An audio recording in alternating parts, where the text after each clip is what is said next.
He's been part of the football program for 3 years. He's escorted tonight by Lakeisha and Carlton Anderson.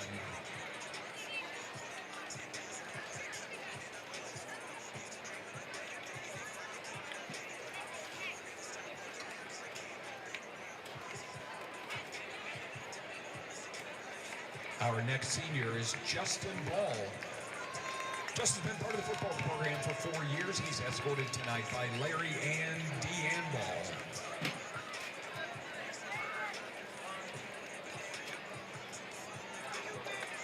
Now let's recognize Ryan Bell. Ryan's been part of the football program for 4 years. He's escorted tonight by Ann and Keith Bell.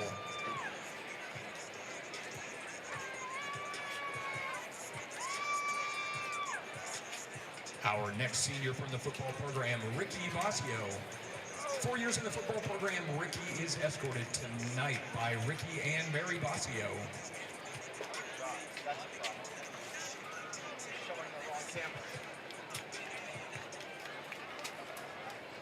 Our next senior, Jace Buchanan. 4 years in the football program, Jace is joined tonight by Alan and Jamie Buchanan.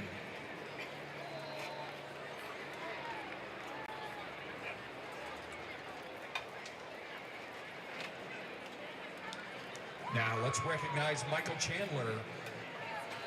Michael's been part of the football program for 4 years. He's joined tonight on the field by Sarah and Justin Chandler.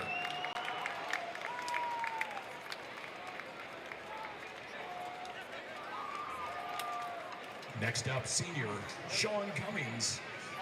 Sean's been part of the Mill Creek football program for 3 years. He's escorted tonight on the field by Sean, Ebony, and Amber Cummings.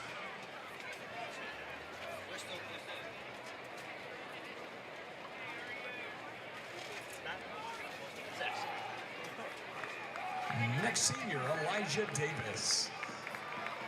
Elijah is escorted tonight by Rashawn Lee.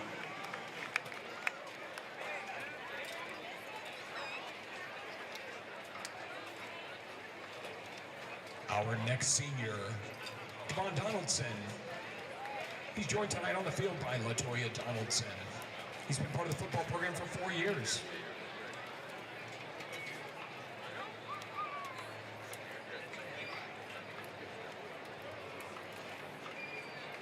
Our next senior to welcome and recognize Isaiah Evans. Isaiah's been part of the football program for 4 years. Tonight on the field with Isaiah is Tamika and Levon Evans.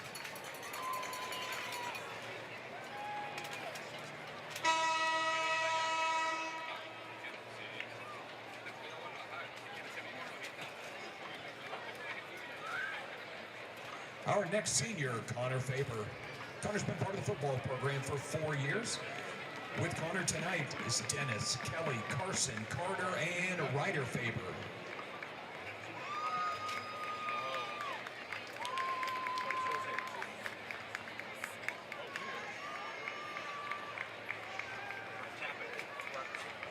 Now let's recognize Adrian Garcia.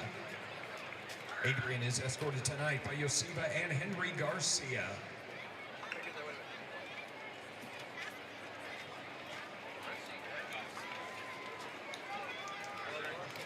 Next up, let's recognize Arturo Garcia. Arturo's been part of the football program for 4 years.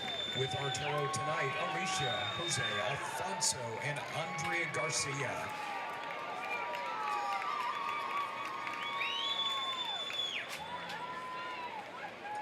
Our next senior with 4 years in the football program is Miles Gindelsberger.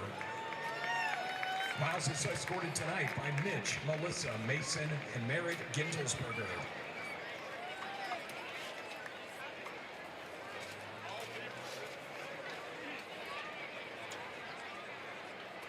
Our next senior, Gabe Hatchell Van Dree.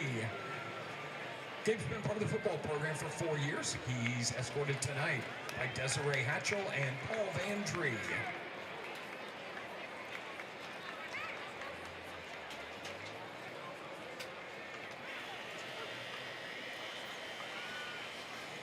Now let's recognize, with 3 years in the football program, Nate Cava. Nate is escorted tonight by Kirsten and Andrew Kava.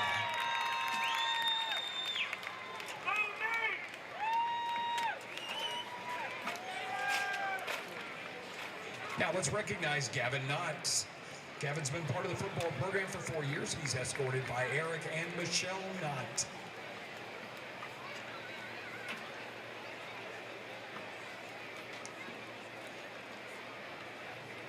Our next senior, Brady Lane. Brady's been part of the football program for 4 years. Brady is escorted tonight by Lisa and Jason Lane.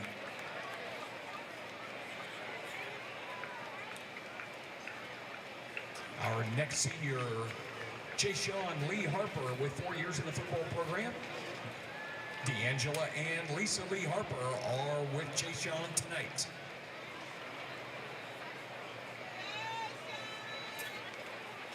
Continuing to recognize our seniors from the football program, it's Ryan Lewis. Ryan with 4 years in the program, escorted by Kathy Lewis and Chris Lewis.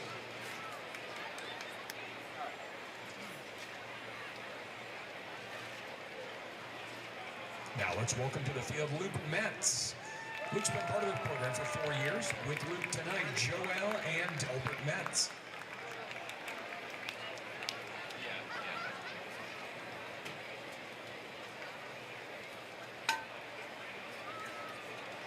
Our next senior, Malachi Miller. Malachi's been part of the football program for 4 years. With Malachi tonight, Bernard LaBrenda Miller, Pam Miller, and Erica Stenson.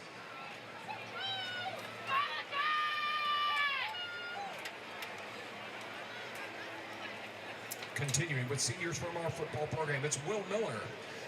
Will's been part of the program for 4 years. With Will tonight, Brandon, April, and Brett Miller.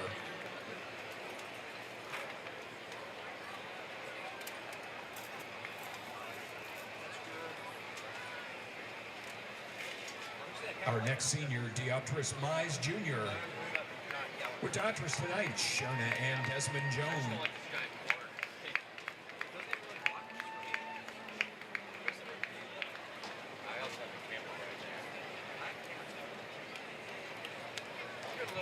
Our next senior from the football program with 4 years, Divine Morgan. Divine is joined on the field by Careless and Sabir Morgan.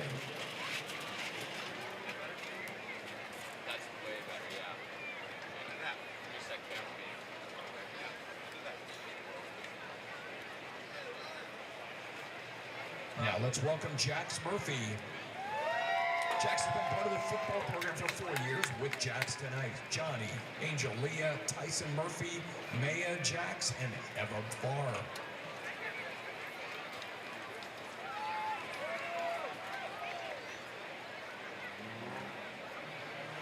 Now let's recognize Isaac Nelson. Isaac's been part of the Mill Creek football program for 2 years. He's with, on the field tonight, Eric and Najat Nelson.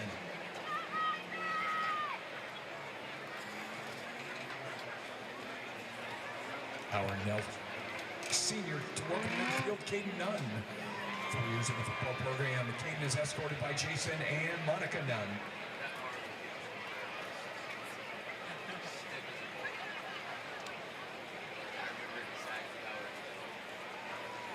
Continuing with our seniors from the football program. Andrew Peterson's been part of the program for a year. He's joined on the field by Jessica and Amelia Peterson.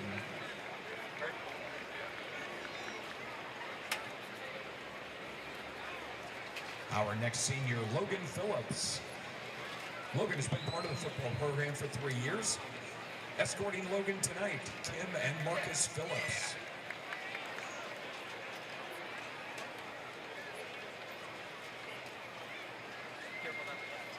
Now let's welcome Samir Raymond. Samir's been part of the program for 3 years. With Samir tonight, Salman Raymond and Andrew Raymond.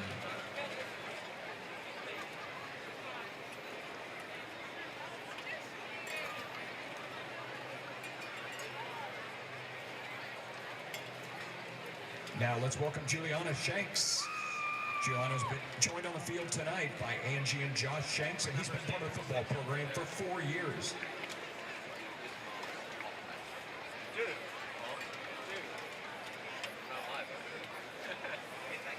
Our next senior to recognize, 4 years in the football program, it's Daniel Smith. Daniel's escorted tonight by Stephen and Dawn's.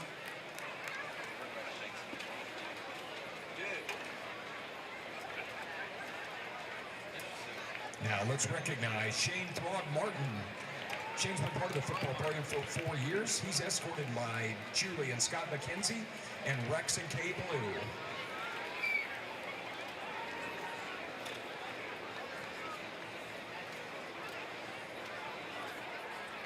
Now let's recognize Christopher Tiger. 4 years in the football program. Christopher is escorted by Courtney and Chris Tiger.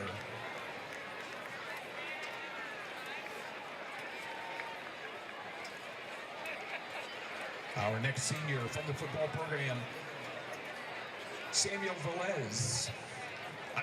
Correction, that's Cole Turner. Cole's been part of the football program for a year. He's escorted tonight by Colin, Michelle, and Caroline Turner.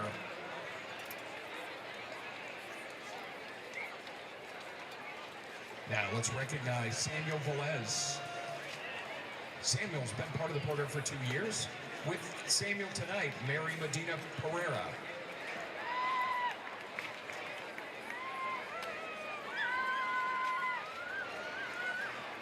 Now let's recognize Trey Walker. Trey's been part of the football program for 4 years. Escorting Trey tonight, Eddie and Ashley Walker.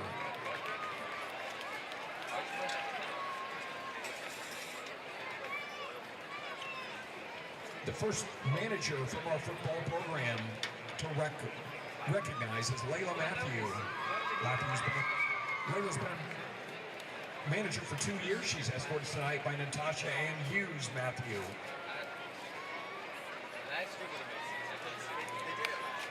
Our next football manager is Esther Ludengay.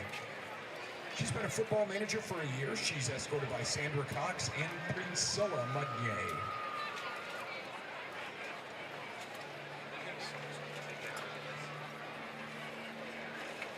And our next manager from the football program, Charisse Pierre Charles. Charisse has been a football manager for a year. She's escorted tonight by Missy Gross. I need stuff to say, some cool, some knowledge from here. One thing I want to talk about during training is the fact that those losses, despite the fact. And now we begin to recognize the seniors from our cheer program. Our first cheerleader recognizes Grace Adams. Grace has been part of the cheer program for 4 years. She's escorted by Brandy and Emma Adams.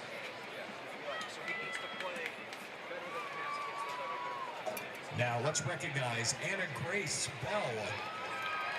4 years in the cheer program, she is escorted on the field by Dawn and Amy Bell.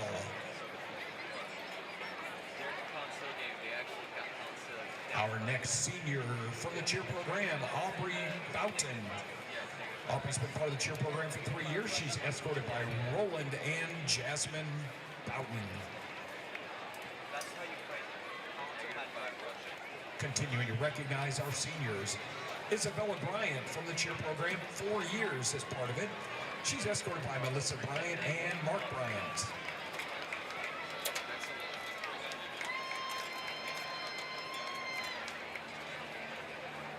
Now, with 3 years in the cheer program, let's recognize Caitlin Conair.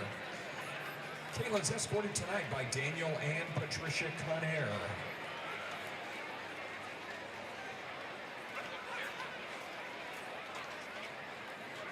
Our next cheer program senior, Lila Engelert.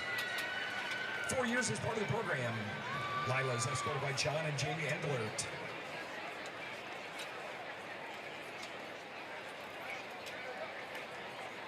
Our next senior, Isabella Fierro.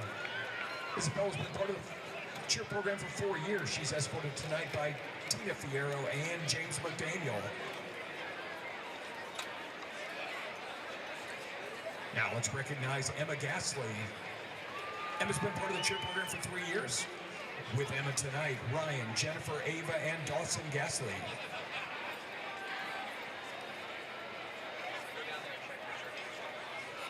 Our next senior to recognize, 4 years in the cheer program, Jordan Greco. Jordan is escorted on the field by Janine and Trajan Greco.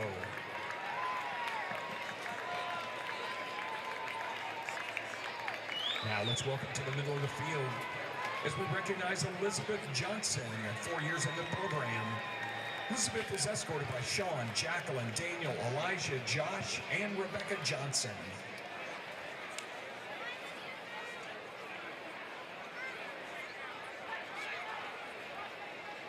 Now our next senior, 2 years in the cheer program, Skylar Jones. With Skylar tonight, Tara Lombardo, Carol Heath, and Ariel Jones.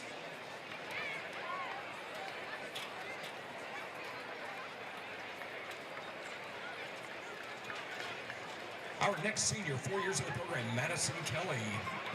Madison is escorted by Matthew, Candace, Gracie, and Braxton Kelly.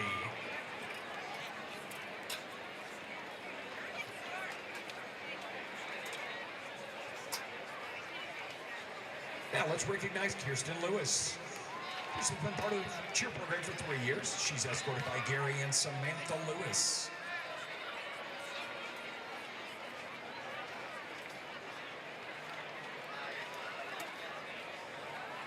Now let's recognize, with 4 years in the cheer program, it's Addison Ort. Addison is escorted tonight by Michael, Mary Kay, and Will Ort.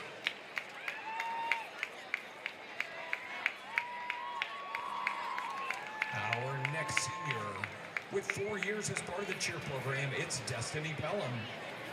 Destiny is escorted by Katrina, Charles, and Romeo Pelham.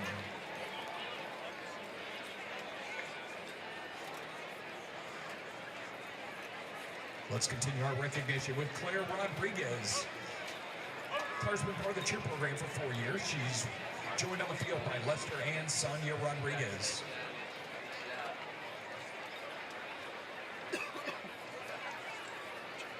Our next senior, Autumn Thompson. Autumn's been part of the cheer program for 2 years. She's joined on the field by David Lashir and Stephanie Thompson.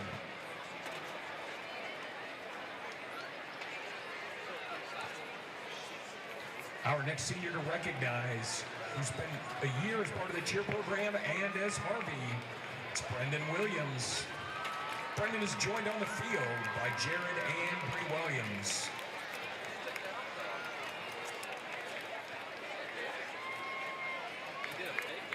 Now let's begin to recognize senior members of our marching band, the Pride of Mill Creek. First with Jaden Agner. Jaden's been part of the program for 4 years. He's joined on the field by David, Stacy, and Justin Agner.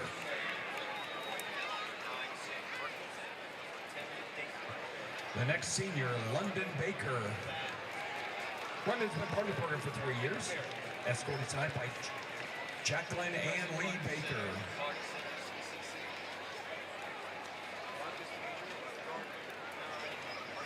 Our next senior from the marching band program, Mikhail Baker.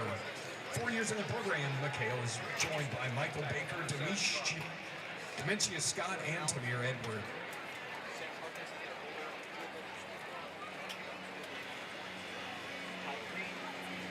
Now let's recognize Ben Bumpers.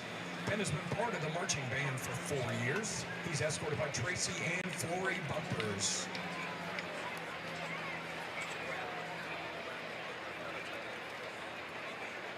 Now let's recognize Holden Camerata.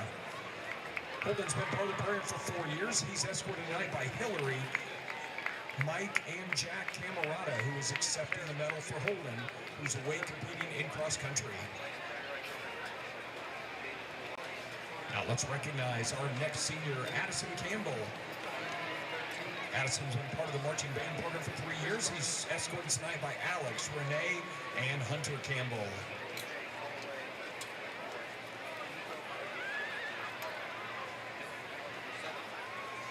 Our next senior, Eli Capes.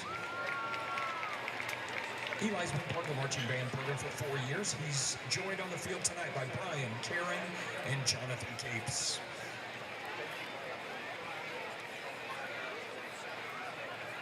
Our next senior, Christopher Carey. Christopher's been part of the band program for 4 years and is escorted by Chris and Michelle Carey.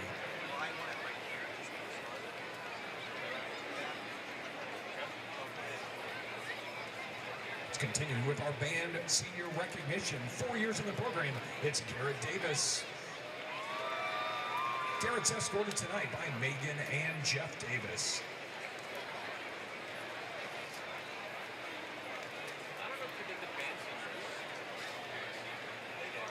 Continuing 4 years in the band program, it's Anna Evans. Anna is escorted tonight by John, Susan, and Will Evans.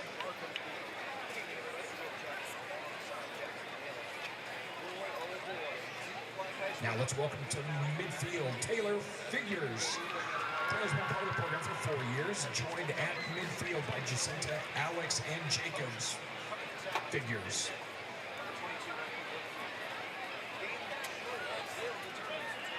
Our next senior, Garrett Howell. Garrett has been part of the program for 4 years, escorted tonight by Amanda, Stacy, and Casey Howell.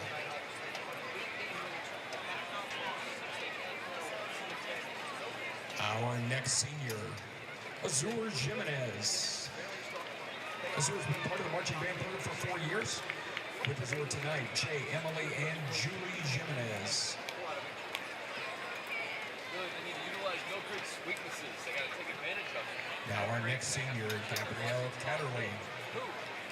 Gabrielle's been part of the program for 4 years. It's Gabrielle tonight, Megan Powell,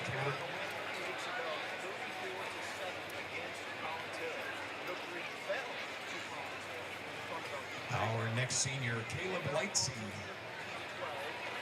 Caleb's been part of the marching band for 4 years. Joining Caleb tonight, Greg, Chrissy, and Brooklyn Lightsey.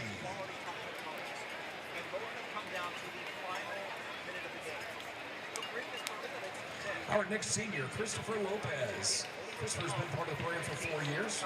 With Christopher tonight, Patricia Payne, Jana Lopez, Patricia, and Jeremy DeBatista. Our next senior, Anthony Lewis. Anthony's been part of the marching band program for 4 years. With Anthony tonight, Rick, Kara, Kasani, Kemi Cornell, and Ashlyn Andre and Adrian Lewis.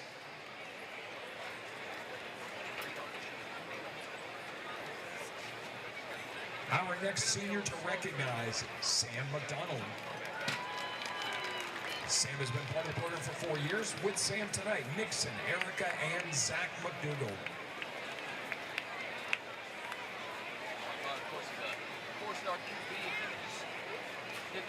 Our next senior, Austin Go. Austin's been part of the program for 3 years. With Austin tonight, Shannon Go, Ian Lee, Evan Go, and Ainsley Go.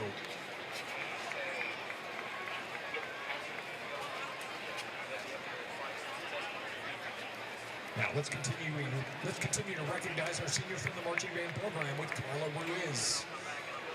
Carla's been part of the marching band for a year and is joined by Maria Cambron and Richard Ruiz. It's time to crown the region champion. Kickoff coming up. Now let's welcome Michael Savariu. Michael's been part of the program for 4 years. He's joined tonight by Evan Dennis.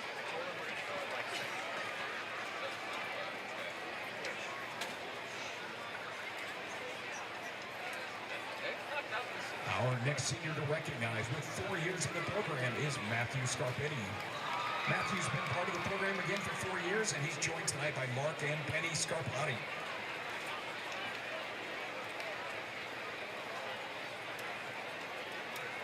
Our next senior, 3 years in the program, Carlos Simmons Jr. Carlos is escorted tonight by Alana and Akin Taiwu. Carlos Simmons Sr., Caden Taiwu, and Kaya Taiwu.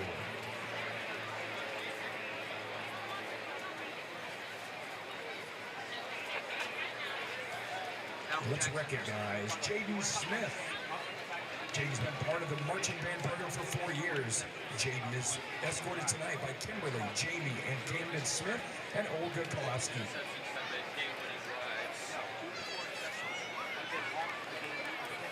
Continuing our recognition, Ryland Suber.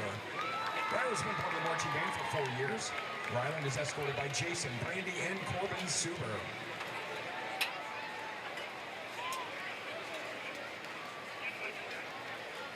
Let's continue our recognition. Evan Teeters. Evan's been part of the program for 4 years, and Evan is escorted by Tammy, Brian, and Nicole Teeters.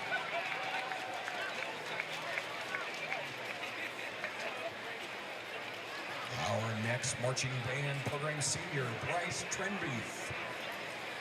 Bryce is escorted tonight by David and Leslie Trenbeef and has been part of the program for 4 years.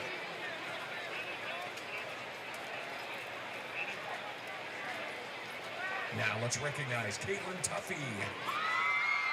Caitlin's been part of the marching band program for 4 years. With her tonight, Dan, Bethany, and Brielle Tuffy. Our next senior from the marching band program, Maddie West. Maddie's been part of the program for 4 years. She's joined tonight by Jen Fuller and Keith Marin, Abby West, and Paul and Bunky Fuller.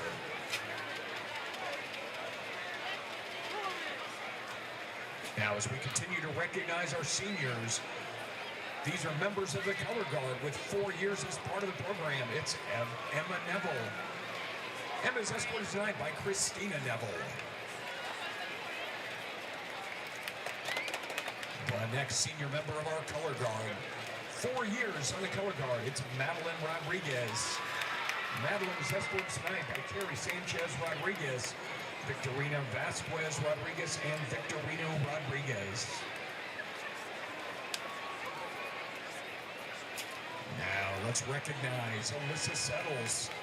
Alyssa's been part of the color guard for 4 years. She's escorted tonight by Chris and Stephanie Settles.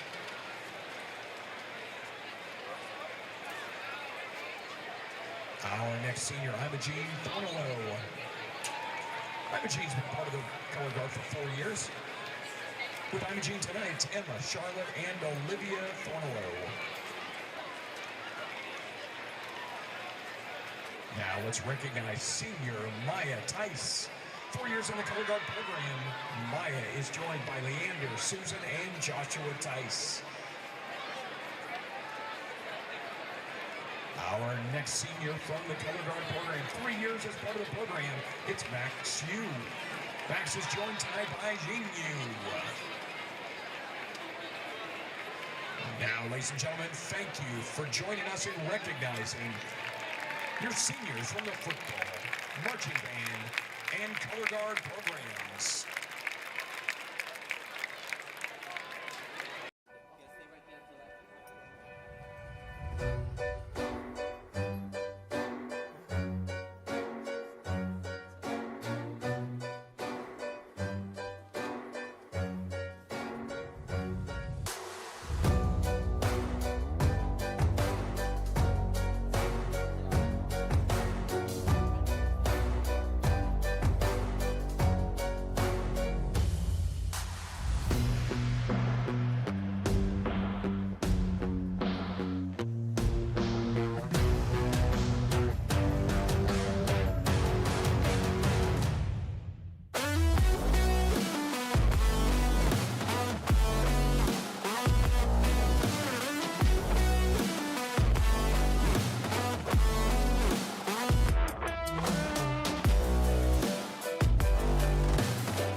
to what should be a fantastic matchup in a game that will very well decide the region. Now, Jackson, we talked about, or at least I mentioned, Buford being 8-1 heading into the season. They opened up with a 13-10 loss at Milton and have rebounded to win 8 in a row.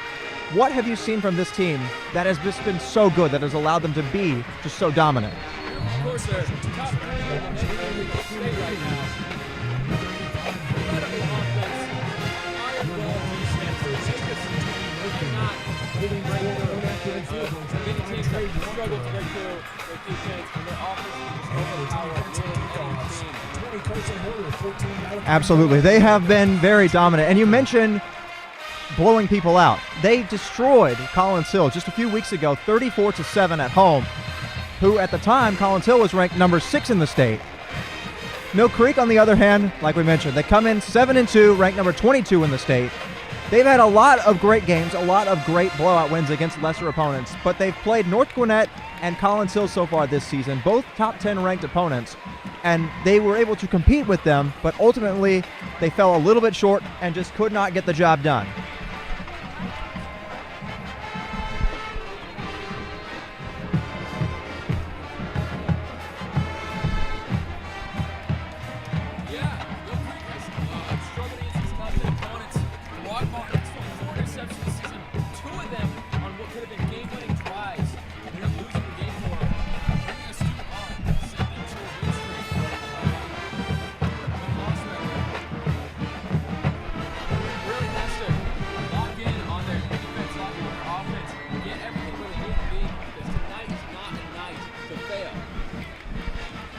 Both teams coming in desperately needing a win to stay alive and earn that number 1 seed in Region 8 of 6A here in the GHSA.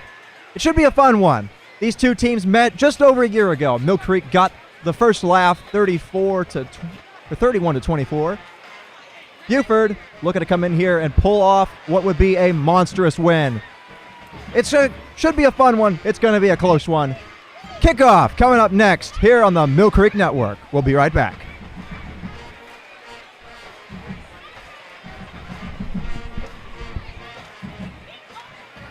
Hey, look at the Texas immediate midfield. From Buford Wolves, it's Jordan Allen, Javen Bennett, Nico Maggio, and Aaron Holloway. Your captain tonight for the Hawks. Number 16, Shane Throg Martin. Number 4, Connor Faber. Number 51, Jax Murphy. And number 95, Devin Ankrum. Special guest at tonight's coin toss. Let's welcome Wade Larry, sales manager at Toyota Mall, Georgia. Wade is representing the general manager of Automation in U.S. Bo Green and the entire Automation team. With 300 locations nationwide, Automation is ready to serve you whether you're buying or selling. To learn more about the vehicles on the field or on the plaza out behind the home stands.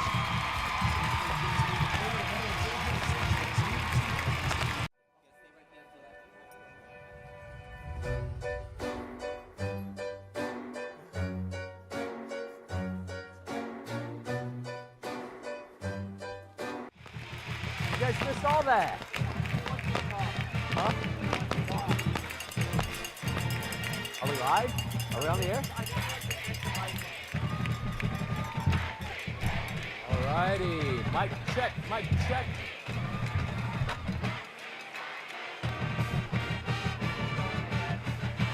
Okay. It's a beautiful night here at the Mill Creek Football Stadium. Region Championship exciting match. Sunday football.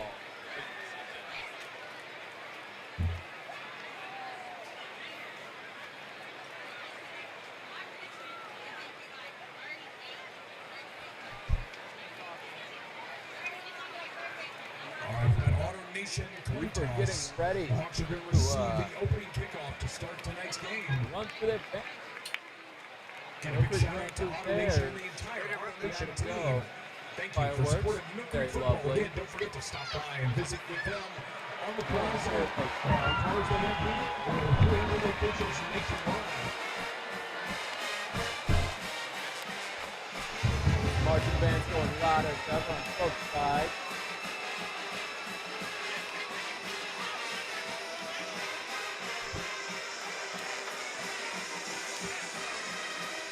Don't got much to say, man. Beautiful night here. Let's look at our starting offense. Mill Creek just run good. Number 1, Luke Petz, our tight end. Number 5, Trey Walker, our wide receiver. Number 7, Kendra Smith, running back. Number 8, Sean Cummings, also a wide receiver. 14, Malachi Lewis, running back. Quarterback. Dave running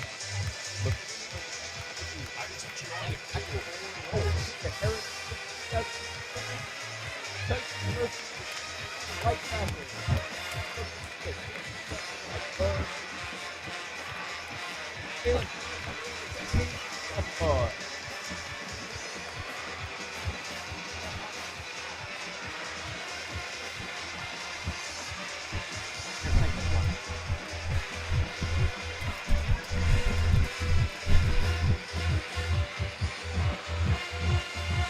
Right, fortunately, we had a few audio difficulties. We are back now. Mill Creek. Mill Creek will start. No idea what all you said. I hope it's the audio. Hopefully it's better. Well, Getting ready to go.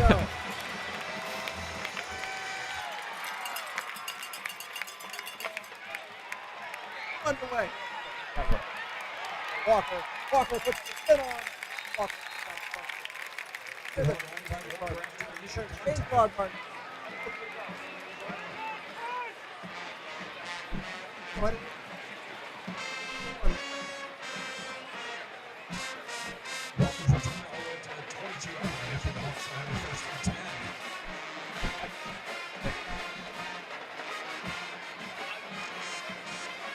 Smith.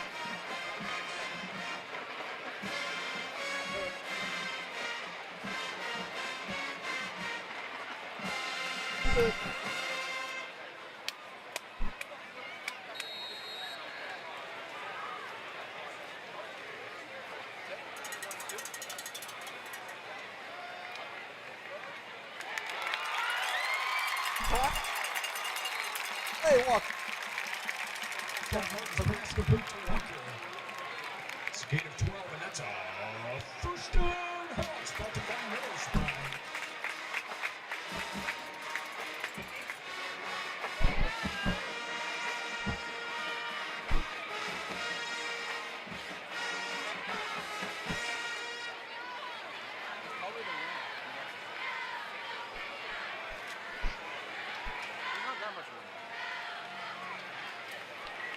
we're experiencing some technical difficulties with our audio issues. Hoping to fix that in just a moment. Sorry about that, folks at home.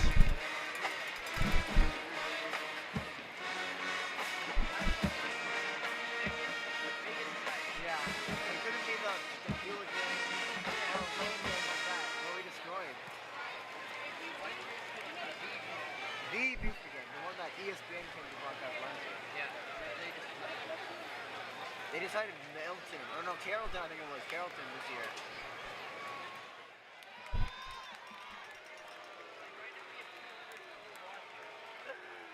Who takes the hand and don't work? No commentary. Of course, the first one, Markham picks up third down short for the Hawks. Very right on the tackle for the Wolves.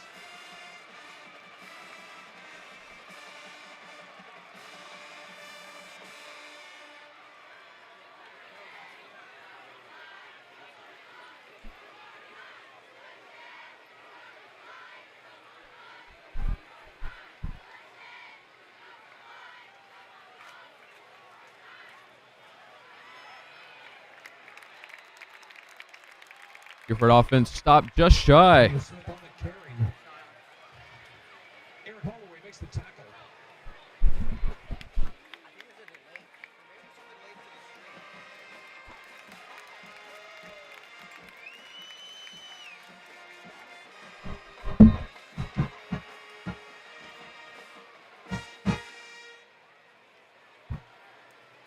Ref? Oh, timeout.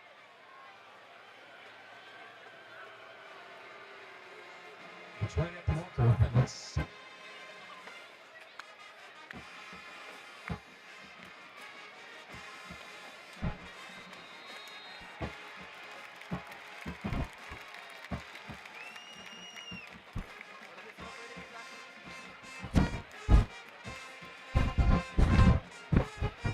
and after a second look, it's first down. First down goes by Hamilton. First down for Hawks at the 41-yard line.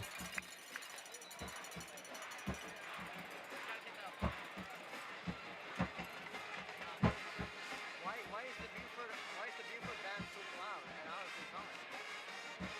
They don't like our band. Oh, I see. Our band's down there.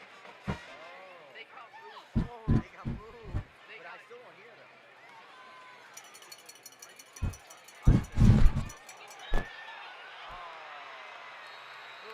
Number one. That's not Luke Matt. Pass attempt for Mets. Tyreek Green breaks it up. It's a second for the Hawks.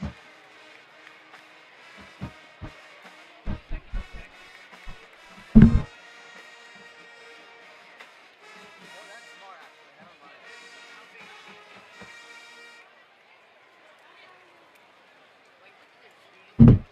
That's huge. We've never seen a music like that. Or an audience like that.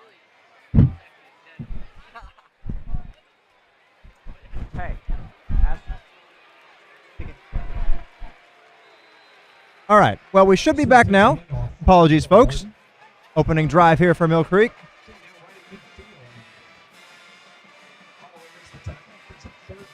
Third and 8 coming up right at the midfield stripe. Huge opening play on the opening drive for Mill Creek here. Now, Jackson, I'm not exactly sure what I missed because I was staring at a computer monitor. But from what I can tell, Mill Creek has done at least an okay job of advancing the ball thus far. But they Pass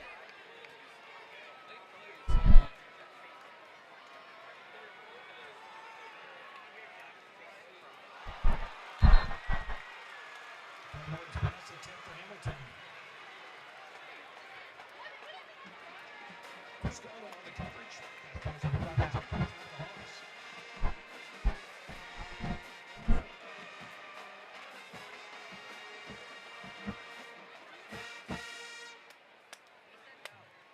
Jordan back to receive the punt from Lane. Who's getting what? Wait. Getting what side of the ball?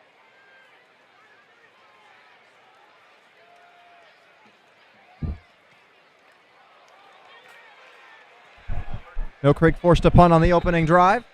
It'll sail out of bounds near the 25. We'll call it very generous spot here. All the way up at the 34-yard line. That's where Buford will start with a 1st and 10. And we'll take a look at that Mill Creek defense. For the Mill Creek defense, across, it's Luke Metz, number 1, playing middle linebacker. DQ Forkpa, number 2, playing outside linebacker.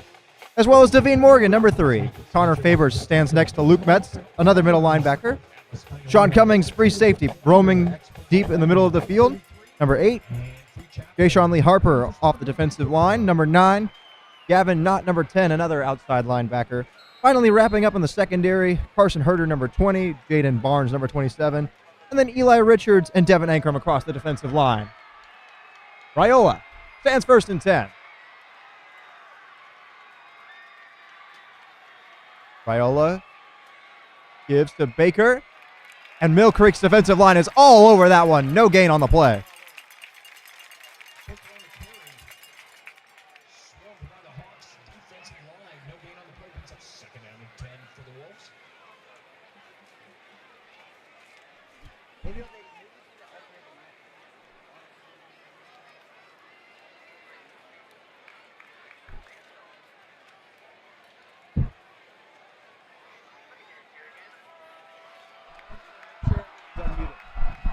Raiola to throw on 2nd down. Batted away by DQ Forkpa. What a play by that Mill Creek defense. DQ Forkpa swatting it out of the air. Able to come around the side, slip past all the O-line, get right where Ravioli. No, sorry. Raviola wanted to throw that ball and just. I said ravioli first, then I corrected myself. I'm hungry, all right? That's 3rd and 10. Here we go.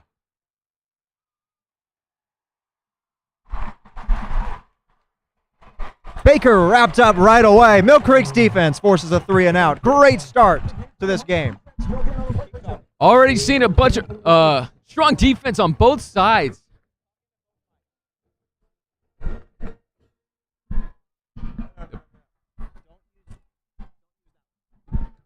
Buford Wolves were able to slow down Mill Creek during their opening drive, but Mill Creek has proved a little bit better with their defense so far. Able to keep them inside the 35. They are punting.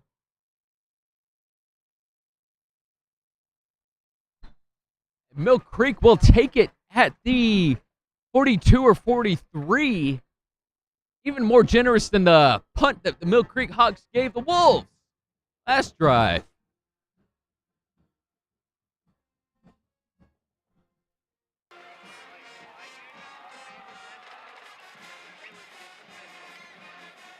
Oh, Buford Wolves kicker Martin Pobletti, number 26. Junior. Here come the Hawks.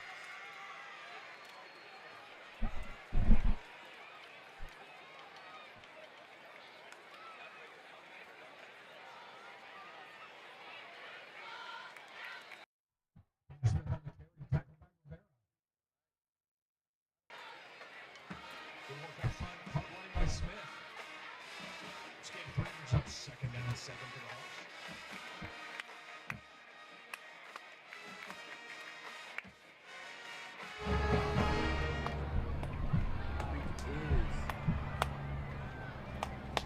Second and 3 or 4, it looks like. 7, sorry.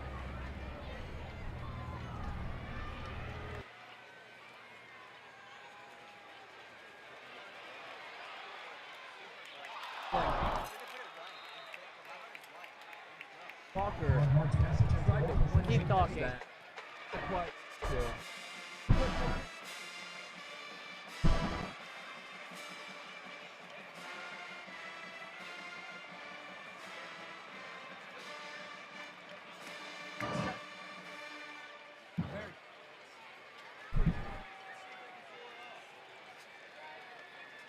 Seven.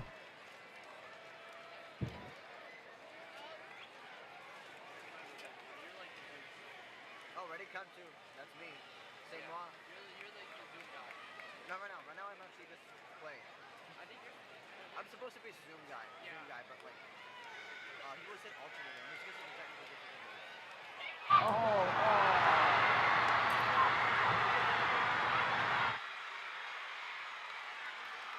That one off. The Wolves player intercepted. Taking all the way back to 42, it looks like.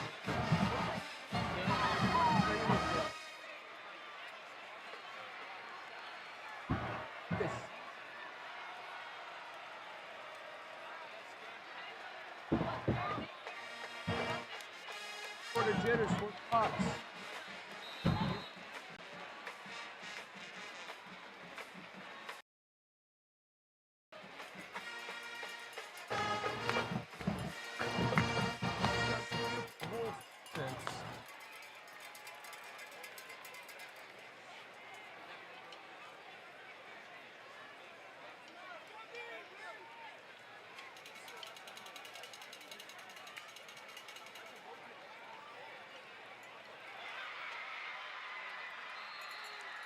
Yeah, he's been talking about the whole time. He needed pass that. It's gain of 12 yards. That'll be first down for the Wolves.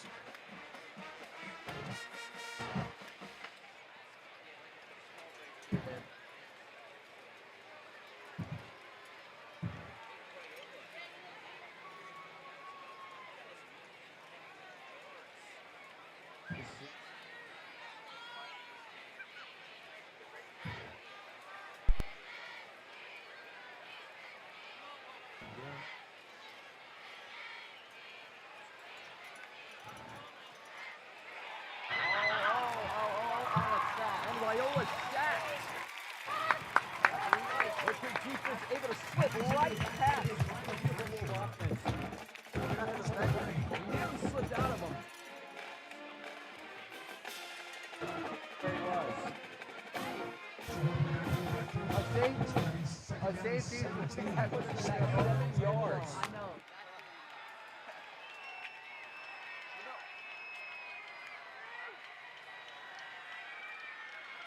They have a make noise sign. The cheerleader. They have make noise. Not even some noise.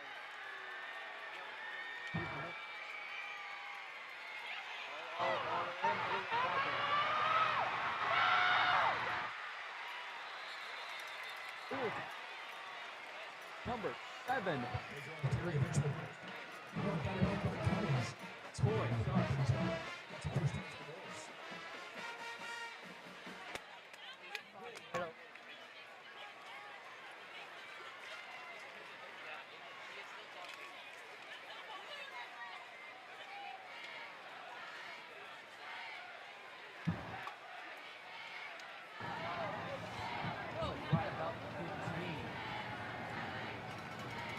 Yeah, apparently they couldn't hear you at all. They're going to go for a run, but not going to make it very far. The delay is killing me. I don't know. One thing is nice Very is little going gain on back. the play there. Gavin not on the tackle. Gavin not I'm on going to be the messing tackle. with Let's review another play, but it's a second half of the Wolves. Wow, No thank gain. you. I can rest my aching body. Mill Creek trying to hold it together. Jackson, switch to the other mic. Less than 5 minutes left in this first quarter.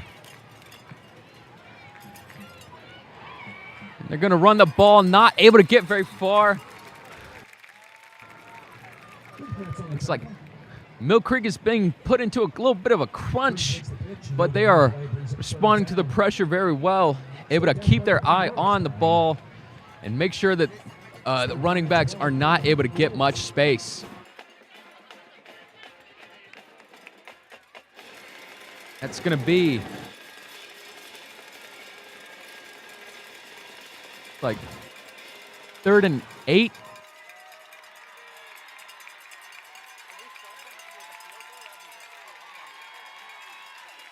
They're going to go for it.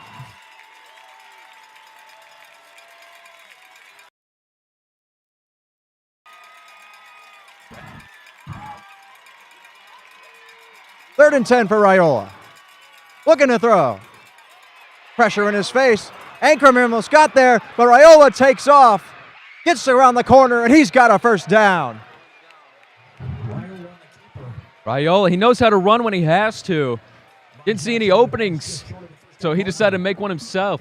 Able to carve a path through, get that first down. Oh, 4th down, sorry. 4th and 2.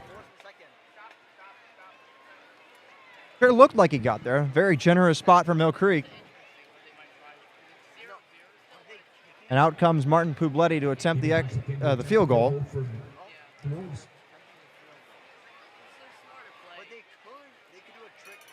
25-yard attempt here. That's actually Andrew Ivanchuk. His kick is up, and it is good. Buford will take an early 3-0 lead off the Ivanchuk field goal. But Mill Creek did a great job there to stop him in the red zone. Mill Creek, when they're in the red zone, they tougher than ever. They do not want an early touchdown for the Wolves, and they were able to stop it. But the Wolves are the first ones on the board with that 3-point field goal. Let's see if Mill Creek can have a successful drive, recover a little bit of lost momentum. Interception very early. Throgmorton, really Trey Walker had an error there. Trey Walker tipping it off to the Buford Wolves, getting that interception that led to this. But let's see if they're able to recover, get their bearings straight.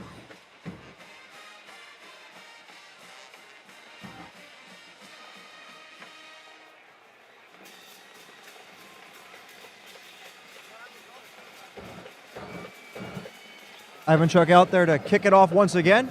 Mill Creek down 3, looking to go back on offense. It's a low kick, but it looks like we've got laundry on the field.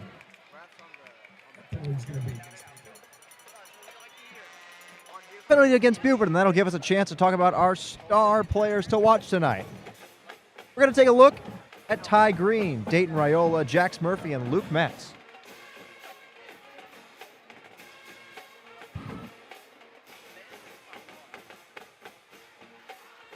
See. Ty Green here. Take a look. The field safety, 5 tackles this season, 1 tackle for loss, and 2 passes defended.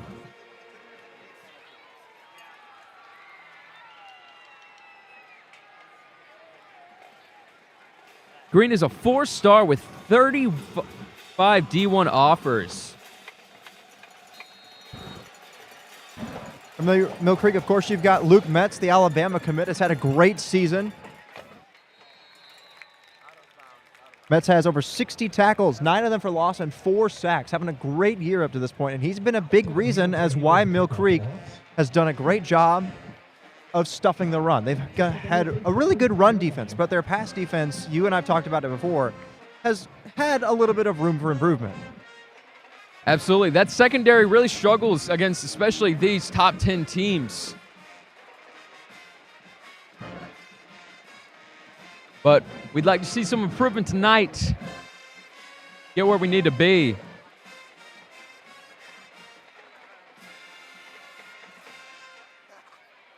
Mill Creek at the 45, and we've seen a lot of these 35. These punt returns haven't made it very far. Throgmorton to throw on first down. He's got Metz there from the near hash. And Metz will get it out to the 39. Call it a gain of 4. It'll bring up 2nd and medium.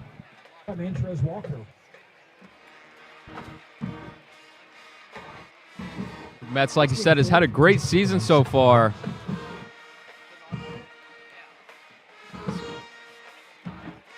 $11 catches and 100.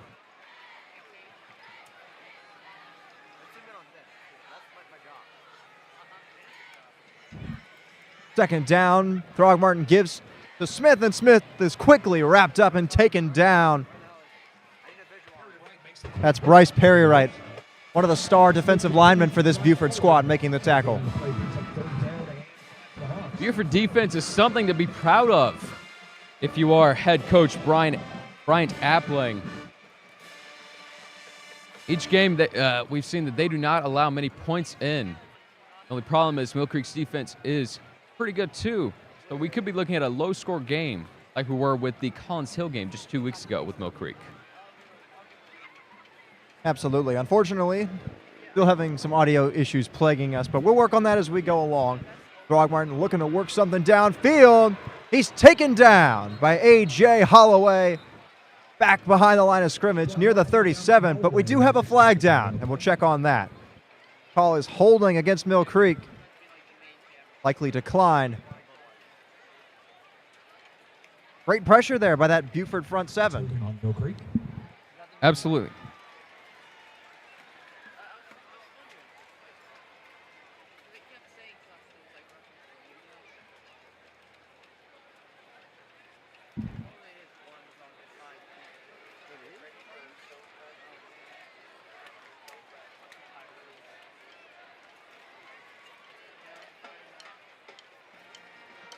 Official sack was moved to the 38, so a loss of 2. Penalty decline. Mill Creek likely going to punt, and indeed, they will send out Brady Lane. Back-to-back punts, looks like. Not a great drive for the Mill Creek Hawks. Me and Will having to share a microphone. We're not having a fun time either, are we, Will? Certainly not yet. It's interesting having to share a mic like this. It's senior night. Will, where were you on senior night? I was here. Is that a live ball? Certainly seems like it. Mill Creek special teams all over it. And a beautiful punt by Brady Lane has him down at the 1. Absolutely gorgeous. Special teams there. Able to get right where they needed to be. Push them all the way back to the 1. Now we've seen the punts so far this game have not made it very far at the 30 and 40 typically. So this is a nice change of pace. Apparently we've been bamboozled. Second time already by these referees. They moved the ball out to the 24. Didn't quite see why, but nonetheless, big break there for Buford. Definitely, yeah. I mean, 24, it's far better than the 1. Still the furthest punt return we've seen so far this game.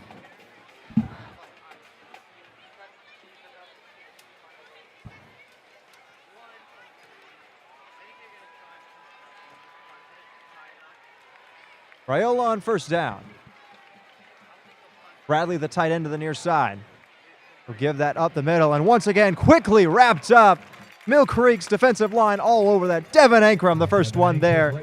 And speaking of Devin Ankrum, let's talk about Devin Ankrum. He's a senior, 3-star, committed to North Carolina, and he has had an absolutely monster season thus far, Jackson. Absolutely. Let's look at Devin Ankrum. Got 58 tackles, 10 of those tackles for losses, 6 of those are sacks. The senior, like you said, North Carolina commit. Having a great season thus far, looking to join other Mill Creek players, or former Mill Creek players rather, such as Aiden Banfield, who currently play for North Carolina. Ethan Irving breaks free. Ethan Irving carrying defenders out across the 40, and a first down for Buford. We've seen Buford trying to find the hole with their running backs, not able to find much luck until this play right here. Mill Creek has been able to shut them down fairly easily, fairly reliably, but flipped up this play, got them that first down.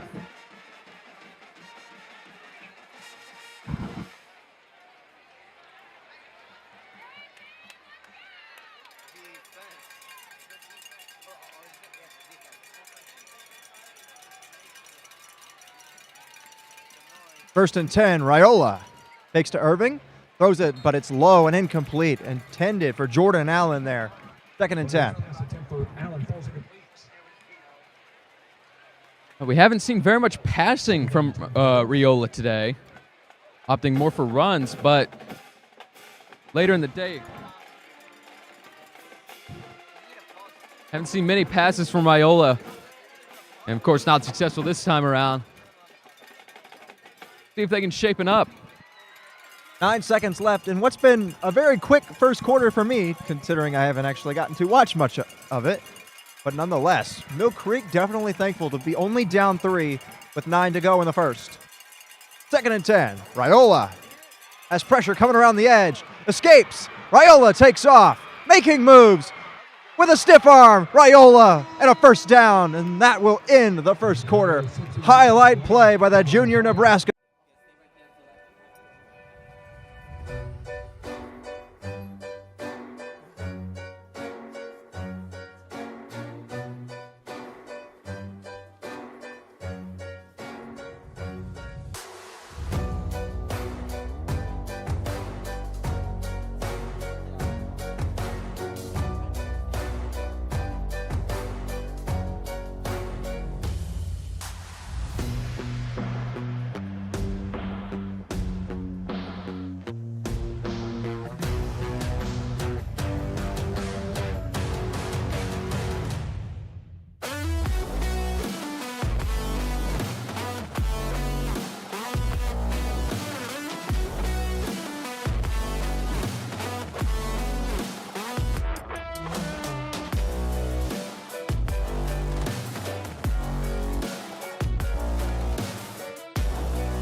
Coming back soon.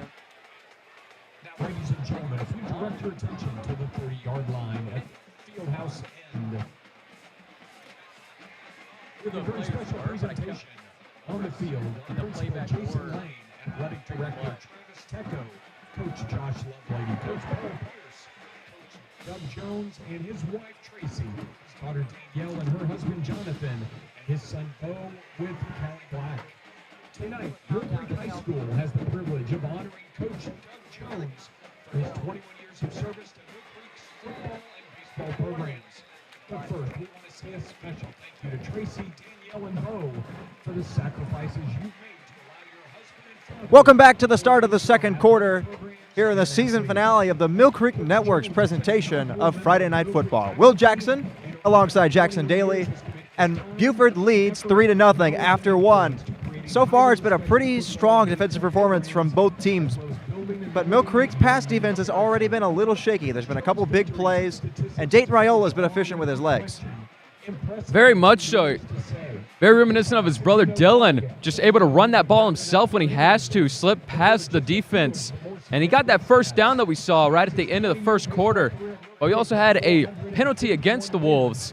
Looked like a personal foul. Not sure on who yet, though. We might be able to get a better look at that, or a better review of that once the second quarter officially starts.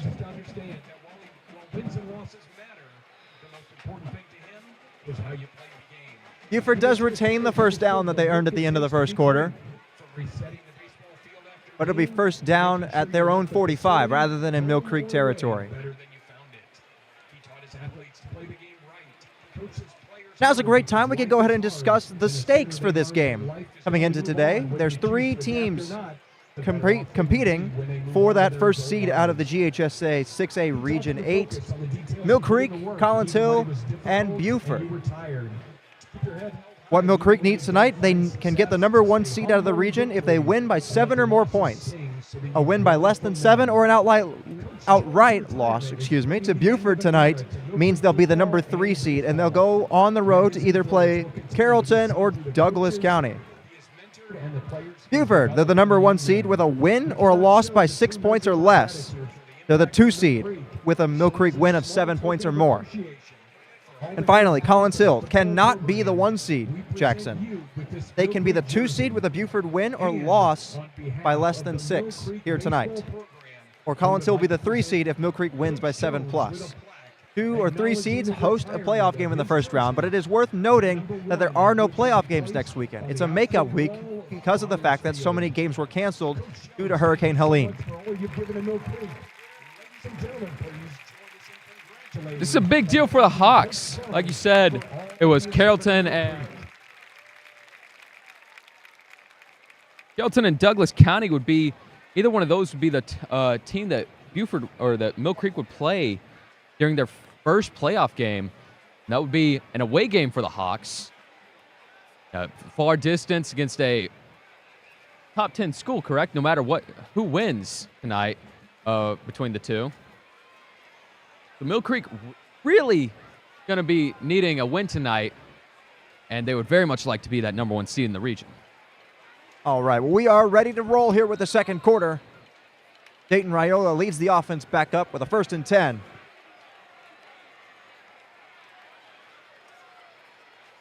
Harkness in motion. Raiola chucks it out to McCoy, and McCoy slips down. Connor Faber with penetration and a tackle for loss.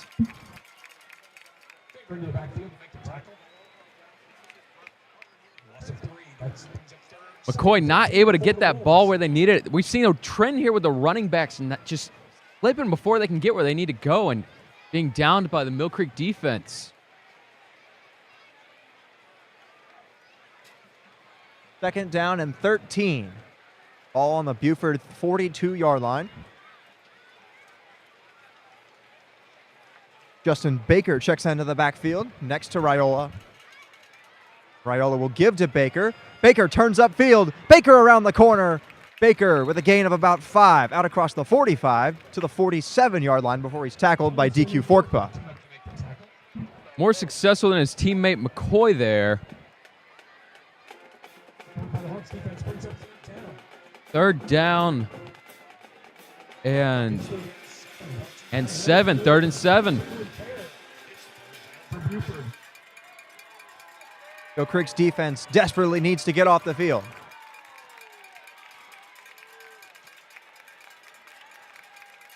Third and 7.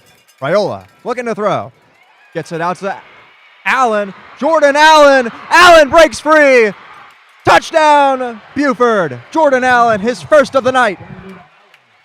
Just said we need to get the Mill Creek defense off the field. I don't think this is what you meant. Certainly not. I did not mean that. Not great for the Buford or for the Mill Creek Hawks. 9-0. The second quarter is normally the strongest inning or strongest quarter for the Mill Creek Hawks.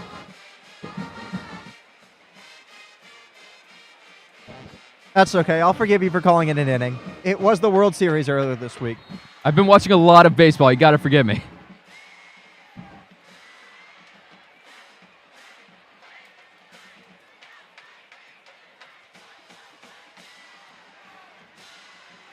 Ivan Chuck on for the extra point. Harkness the holder.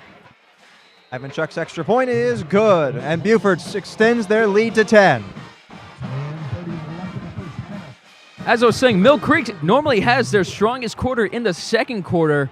Looking at their totals, they have 153 points in their second quarters combined throughout this regular season.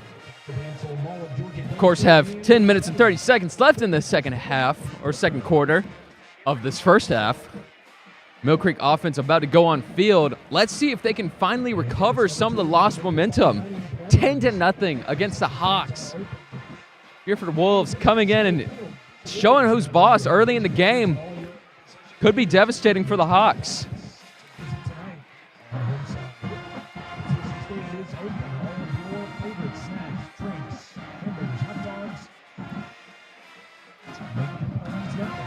At this time, the Mill Creek Network and Mill Creek Football would like to thank the following sponsors: Champion Roofing, Atlanta Commercial Tire, and Rick Hendrick Chevrolet. Thank you for your support of Mill Creek Football. Ivan Chuck out to kickoff.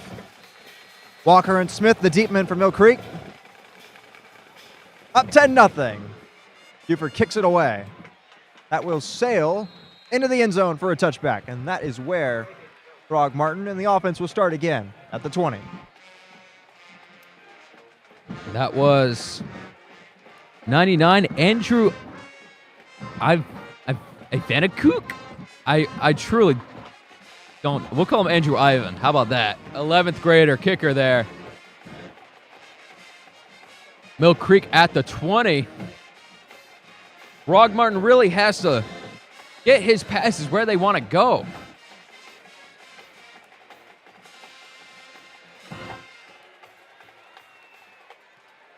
Mill Creek definitely needs to also reestablish the run game here. Have not had much success on offense thus far. But of course, the Throgmorton interception looming large. Miller in motion. Throgmorton looking to throw. Pressure off the edge. Throgmorton takes off up the middle for a gain of about 8. Tackled down there. Looks to be Torrey Costin there with the tackle. Got to see Throgmorton taking a page out of Raiola's book, running the ball himself. First time we've seen that this game. Bringing that to the second and third? Second and second. Second and 2.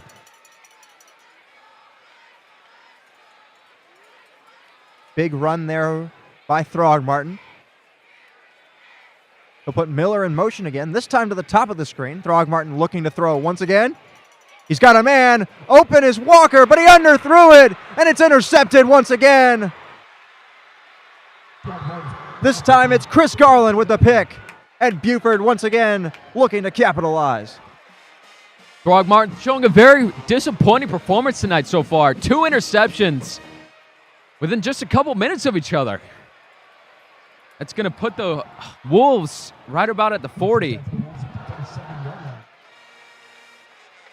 Didn't have enough reach there. He wanted to throw it over to Mill Creek receiver, but underthrew it, leading to that interception. The second time in a row that's happened for him. Not in a row, but in the past few minutes, of course. Already up 10. Raiola and the offense back out on the field. Time they start from their own 37. McCoy the back.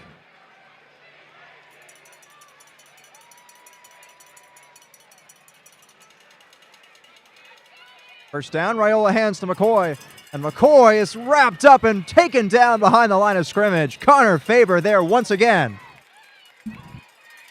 Mill Creek able to push back McCoy. It seems to be just a trend with McCoy is he's not able to get past the defense. Saw Baker and Irvin able to do it, but McCoy has been struggling tonight. Every time he gets the ball in his hands, Mill Creek's able to push him back a little bit.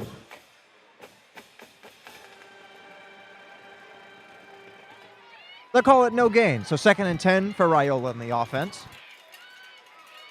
Of course, like we talked about, their run game has been really what's leading them in terms of the offensive performance this season. Raiola only has 12 touchdown passes compared to 3 interceptions. 2nd down, takes to Irvin, gets it to the near side. Allen tries to dive for it, but can't quite reel it in. He was open there, but just a little bit too outstretched. We saw Throgmorton with the underthrow. It looked like Raiola overthrew that just a tiny bit outside of number 4. That's Jordan Allen's reach.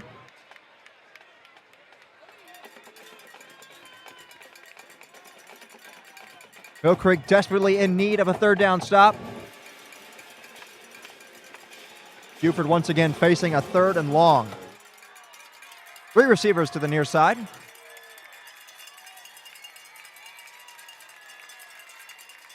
One to the top. Raiola.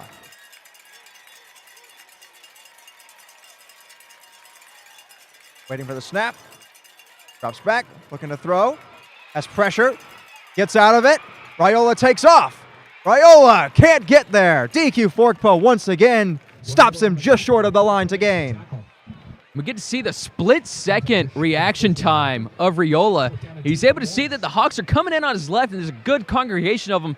So he peels off to his right where there's not near as much coverage on him, and he's able to slip past, get it all the way to the 45.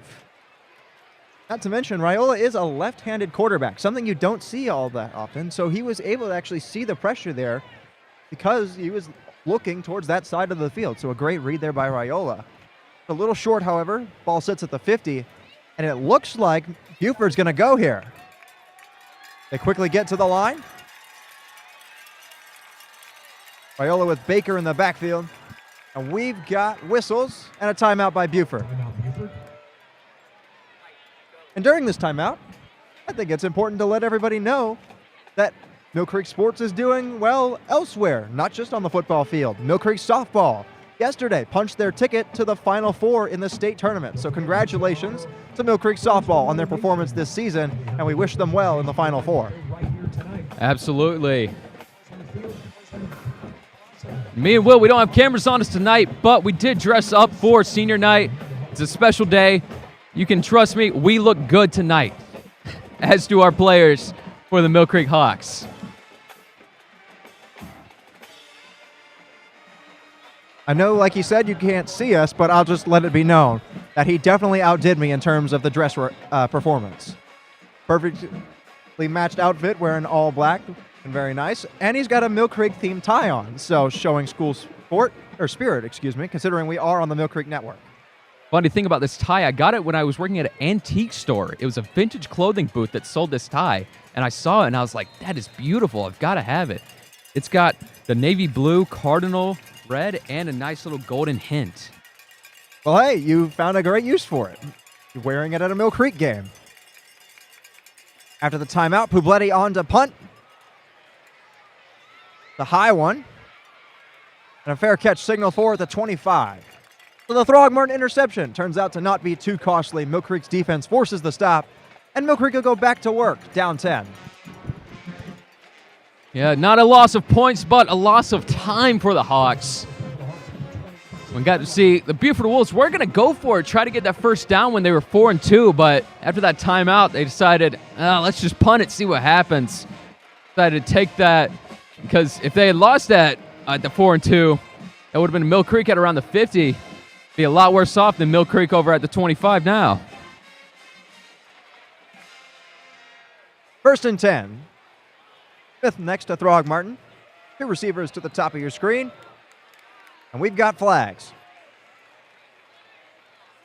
All start against Mill Creek. So once again, not a great start to the drive. Now false start. Going to be a 5-yard penalty for the Hawks.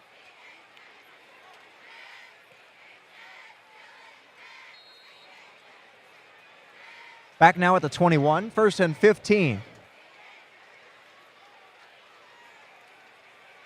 Walker, the lone receiver, to the near side. Throgmorton hands to Smith, and Smith is going nowhere. Taken down by Bryce Perry Wright, the defensive lineman. First one there. Other Buford Wolves flying in to make the stop, and Mill Creek going backwards. Of course, we've gotten to see a good show of defense on both sides. This has been a far more defensive game than offensive game, especially with the 2 interceptions that the Hawks have had so far tonight. It's been a show of who can just stop the ball better. And so far, Buford's been doing a much better job. And I've had a fair bit of better luck driving the ball forward.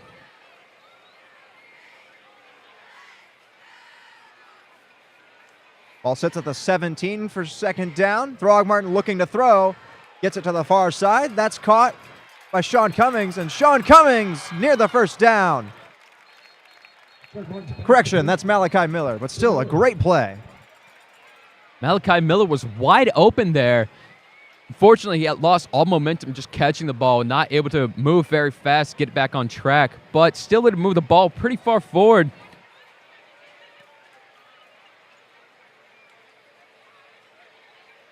Does not look like a 1st down, though.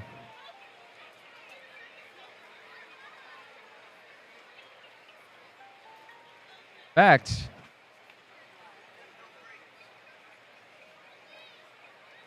Yeah, like you said, certainly didn't look like Mill Creek was acting like it was a 1st down. And indeed, we've got a holding called against Mill Creek. So 1 step forward, 2 steps back. Mill Creek has had some bad luck just in this drive alone with these flags. Not the kind of situation they need to be in when they are in a desperate need for a good drive. Very far into their own territory here. They need a good play here.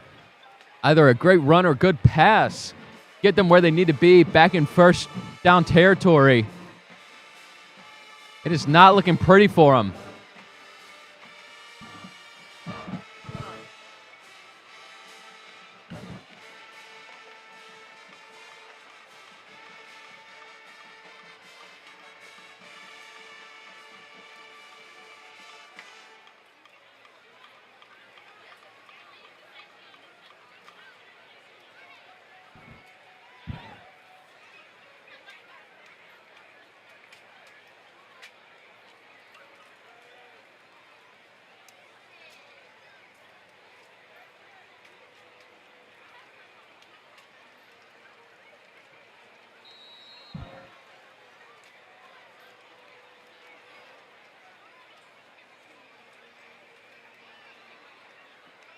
Down 10-0. Throgmorton looking to throw on 3rd down.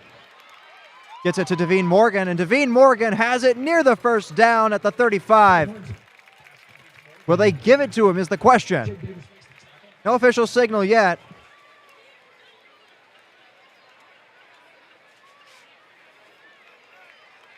First down, Mill Creek. They are moving those chains just by the skin of their teeth with that 1st down.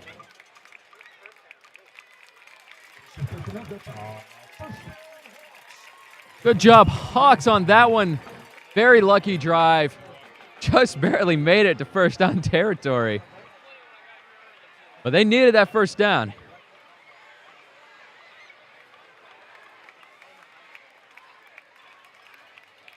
Smith on the carry.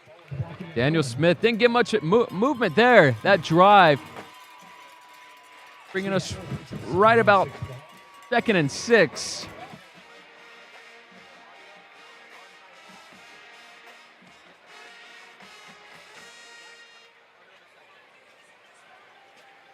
Of course, we're still dealing with some audio difficulties, so Will is over there trying to figure some of that out. So for now, I'm all you got. Never mind, here he comes. I fixed the scoreboard. Speaking of fixing things, Mill Creek seems to have fixed their passing issues as Throgmorton completes to Miller, and Miller's got another Mill Creek first down. Miller wasn't looking to make it, but the Buford Wolves were actually able to push him into first down territory there. Everybody should have a much better viewing experience. I fixed our little scoreboard. You can now see the actual scores. Good job, Will. Let's all give a round of applause for him. How about that? At home, I want you to clap, all right? I'm a genius. Yes. Yes. 1st and 10. Ball sits at the Mill Creek 47. Throgmorton with Van Dree. He'll give to Van Dree, and Van Dree sheds off tacklers and gets inside Buford territory near the 49 or so, we'll call it. We've seen this drive especially a lot more running from the Mill Creek Hawks. Throgmorton might be a little scared to throw the ball after those interceptions he's had, but it's making some slow and steady progress for the Hawks. So let's see how they progress like this. They gave him an extra half yard, so at the 48.5 is where Throgmorton looks on 2nd down. Gets it to the far side. That's caught with the room to run. Inside the 40 goes Devin Hamilton, and that's another Mill Creek first down. Devin Hamilton with a good catch there.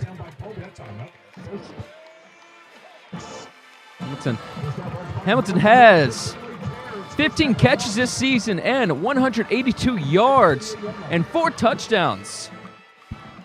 Yeah, we were talking about it earlier before we came on air. Devin Hamilton has really come on in the later portions of this season. Throgmorton has definitely started to trust him more, and he's been incorporated more and more into this offense. Smith the back on 1st and 10. Herder the man in motion. Throgmorton gives it to Smith, and Smith is going nowhere, forced back by that strong Buford defensive line. Of course, Daniel Smith is one of Throgmorton's favorite running backs to give it off to. Buford might know that. They were able to get all their men on him and just push him back several yards there. Thinking that for a loss of yardage there for the Hawks. Caught a loss of 4 on the play. 2nd and 14.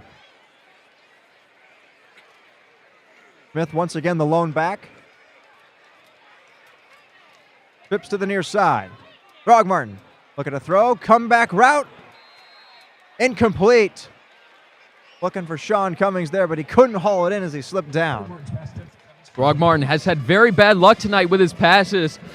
Only really able to have concrete completion with really short passes or just passing it off for a run.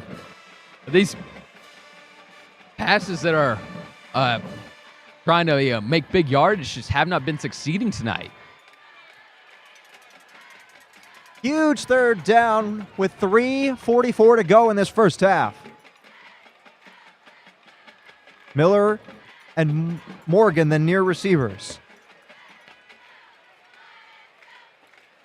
Trey Walker not on the field for this 3rd down. Buford crowds the line of scrimmage, sends in a blitz. Throgmorton has to get rid of it, and it's dropped by Luke Metz as he was running open over the middle. And 4th down, Mill Creek certainly has to punt. A very successful blitz from the Wolves. Throgmorton made a split-second decision to throw, and they just were not able to get the ball in their hands there.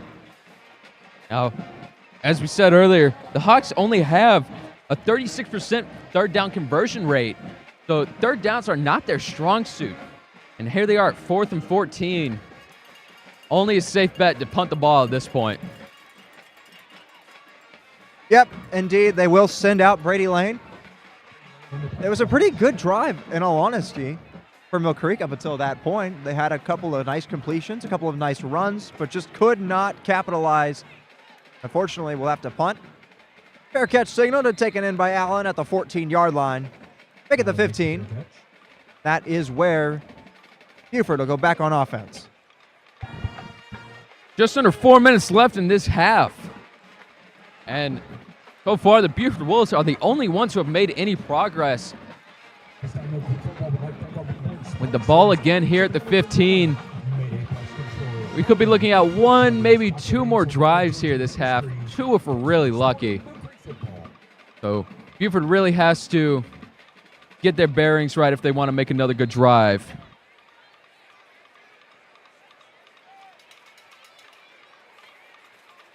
Buford leading 10-0. First and 10. And off up the middle to Irvin. Irvin's going nowhere. Formed to the line of scrimmage by a host of Hawks defenders.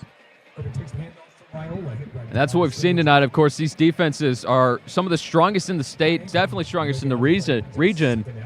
Mill Creek was actually, if we look at their game with Collins Hill, the other strongest contender for the region besides these two teams here.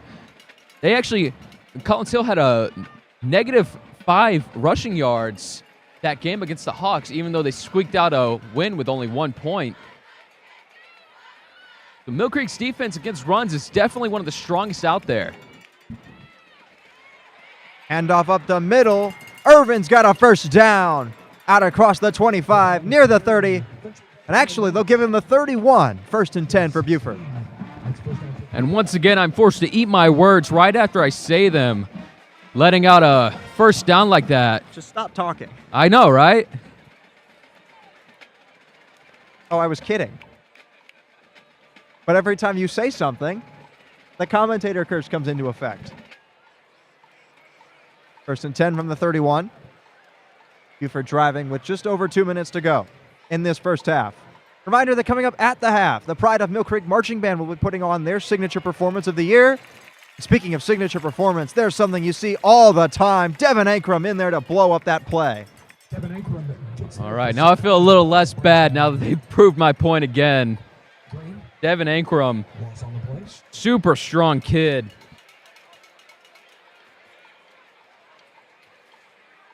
"58 tackles, like we said earlier.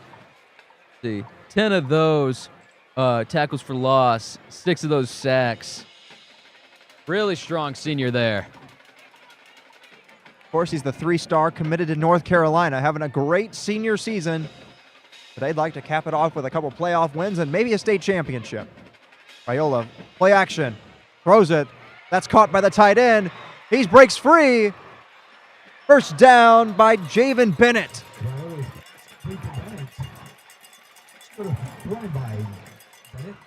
Mill Creek Hawks secondary unable to get on their people. This man-to-man coverage has been really lacking this game for the Hawks, be it run or pass.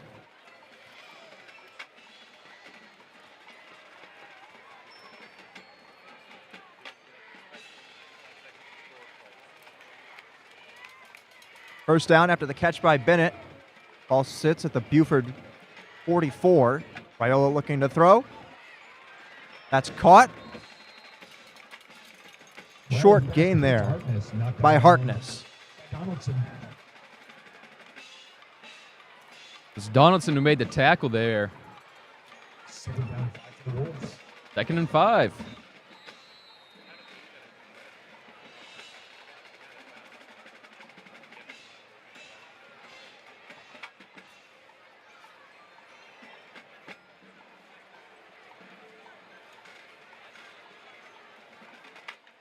Harkness, of course, 9 catches heading into this game for 162 yards and a touchdown. Like we mentioned, Raiola only with 12 touchdown passes up to this point. Most of those going to Jordan Allen. He's up to 4 on the season. We've got a timeout by Buford. That'll give us a chance to thank some of Mill Creek football's sponsors. Bubba's 33, Expert Home Lending, and Atlas Spine and Rehab. Thank you for your support of Mill Creek football and the Mill Creek Network. Just over a minute to go in this first half, Jackson. What have you seen so far from this Mill Creek defense that gives you some hope for the second half?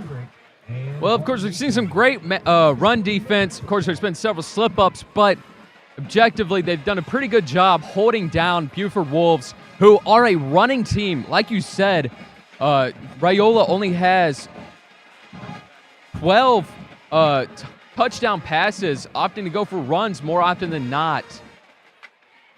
So the coverage on that has been very good to see, but there's been just a lackluster man-to-man coverage on these passes, and some of the key runs that the Buford Wolves have made, Mill Creek has just not been able to cover their men properly.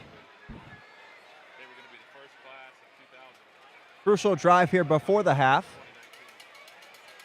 Reminder that Mill Creek will get, or rather Buford will get the ball coming out of the halftime locker room. So a big stop here if Mill Creek can get it. Reminder, they need to win by at least 7 points tonight in order to secure first place in the region. Rayola dials up a deep one. Man streaking open, knocked away at the last moment. Sean Cummings there. Big play by Sean Cummings, the senior safety. Sean Cummings able to swipe that ball away. And now we got to see the Buford Wolves that just called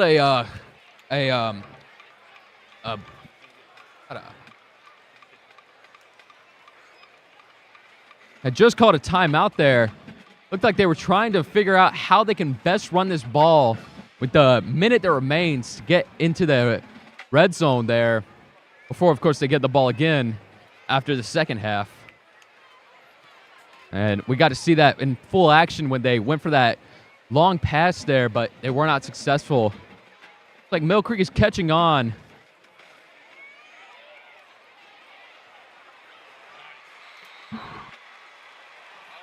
What a catch by Jordan Allen, but we do have a flag down. We'll see who it's against.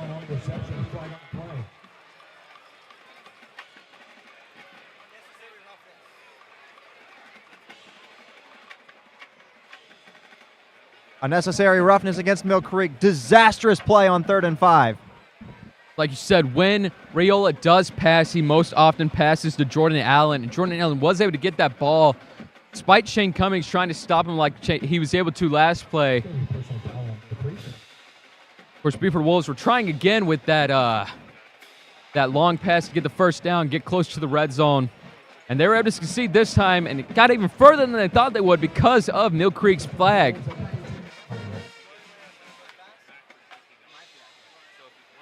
Going to bring them right where they wanted to be. A 41-yard swing when it's all said and done. Between the penalty and the big play. Disastrous for Mill Creek with just under a minute to go in this first half.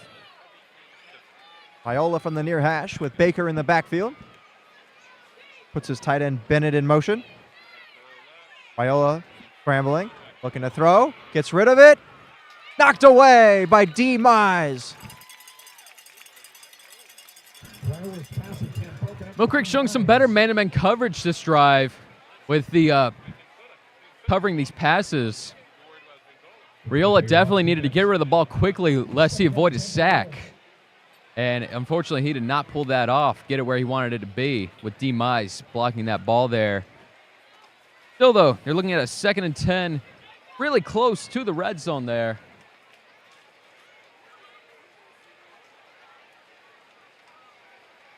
Ball sits at the 14 with 50 seconds to go. And what's been a pretty close first half, all things considered.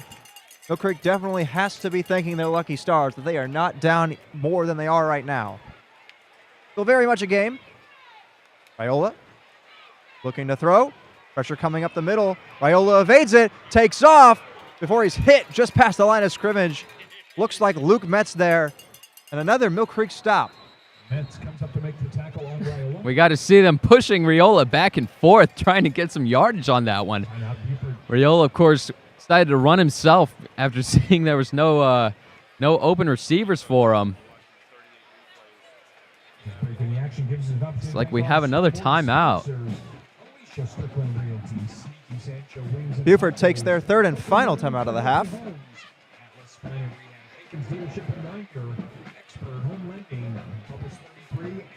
I'd like to remind you that once again, if Mill Creek does not succeed in coming back to win this game by at least 7, they will have to go on the road in 2 weeks' time to face either Carrollton or Douglas County. That will be a very tough task. Both those teams came into tonight ranked top 10 in the state overall. Of course, Buford came into tonight ranked number 3, Mill Creek ranked number 22. So a lot of star-studded teams all around, but still, it's been a bit of a down year for Mill Creek. This is the first time they've suffered more than one loss in the regular season since 2020. Bit of a sign of the fact that some of those generational talents might be making their way through the program, but nonetheless, Coach Josh Lovelady has built a very solid program here at Mill Creek. Third down for Raiola. 5 receivers in the pattern. Raiola heaves one towards the end zone. Allen's there. Allen gives Buford 6.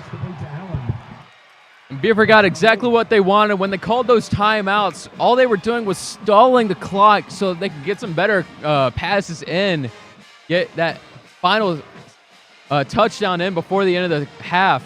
And I want to build on something you said earlier, Will. Mill Creek would have to wait 2 weeks and then be on the road for an away game for their very first playoff game. And we got to see what that does to a team with the Wolves themselves, where they took a 2-week break and then went on the road to Collins Hill. And in that first half against Collins Hill, they were really struggling. But we got to see a big step up in their performance during that second half in that game.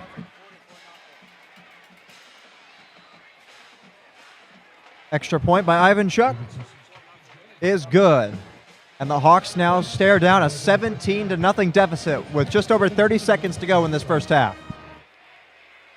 Now, what are the chances Mill Creek can get a touchdown in this last 30 seconds? What do you think, Will?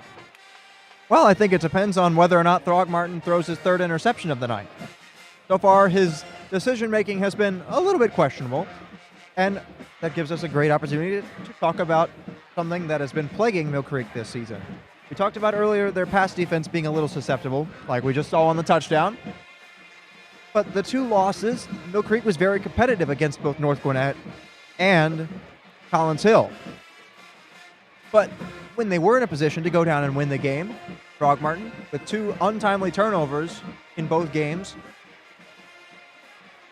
cost them the game. We won't say cost the game, but blew the chance to take the lead and potentially win the game. Throgmorton, very shaky against these top 10 teams. Almost like they intimidate him a little bit and get in his head, which is exactly what the other team wants. And so far this half, it's proven to be successful. Of course, still very much time to rebound. Walker tried to bring it out there, but it'll be a touchback. And Mill Creek will start at the 20-yard line. Reminder, coming up at halftime, the Pride of Mill Creek Marching Band will be putting on their yearly performance. That's coming up here at the half on the Mill Creek Network. Reminder that you're watching Friday Night Football. I'm Will Jackson, joined by Jackson Daly, currently joining you from the top of the Mill Creek press box. Very nice evening here in Houston, Georgia, where the Hawks are home. Markham Field, beautiful stadium that they've called home since the school opened 20-plus years ago.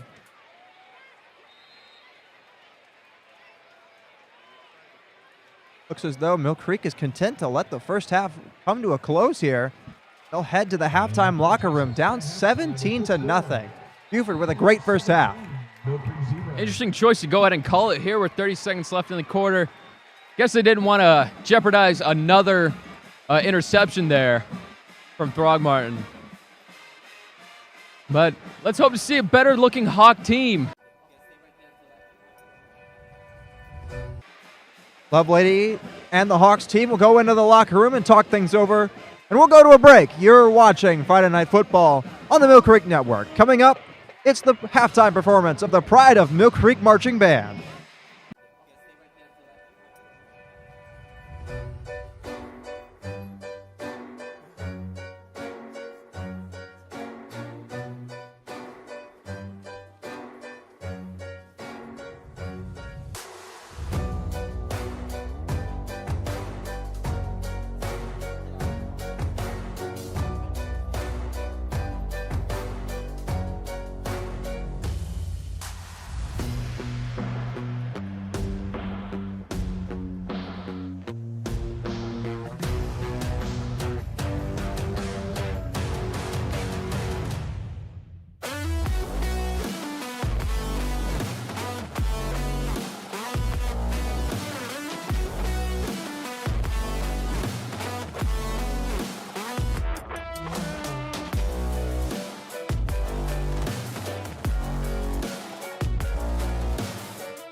Descent and features the music from The Divine Comedy by Robert W. Smith, D.S.E. Ray from Verti's Requiem, and the Funeral March by Frederick Chopin. We want to thank our 2024 sponsors, Trinity Custom Home Crafters, Chattahoochee Family Orthodontics, and Magic for Less Travel. Drum Majors, Anna Evans, Taylor Figures, and Caitlin Tuffy. Is your band ready?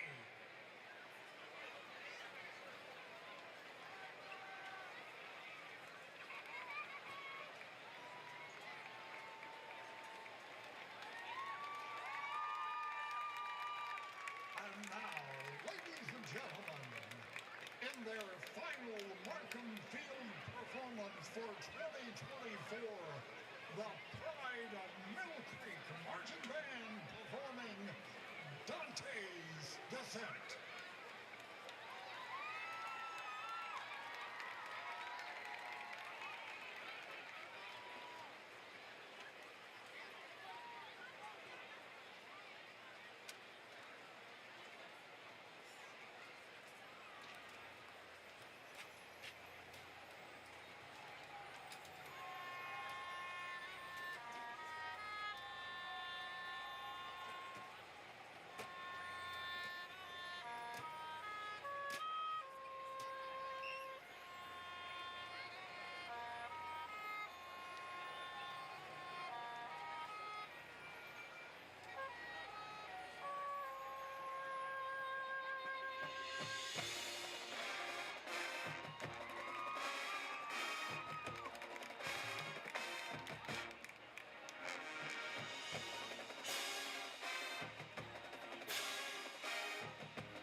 Ladies and gentlemen, it is the tradition of the Pride of Mill Creek. The last performance by a senior Pride member at Markham Field is a very special occasion where seniors leave their uniform shoes on the field to be collected by their parents. This signifies that they have left it all on the field and will always be a member of the Pride of Mill Creek.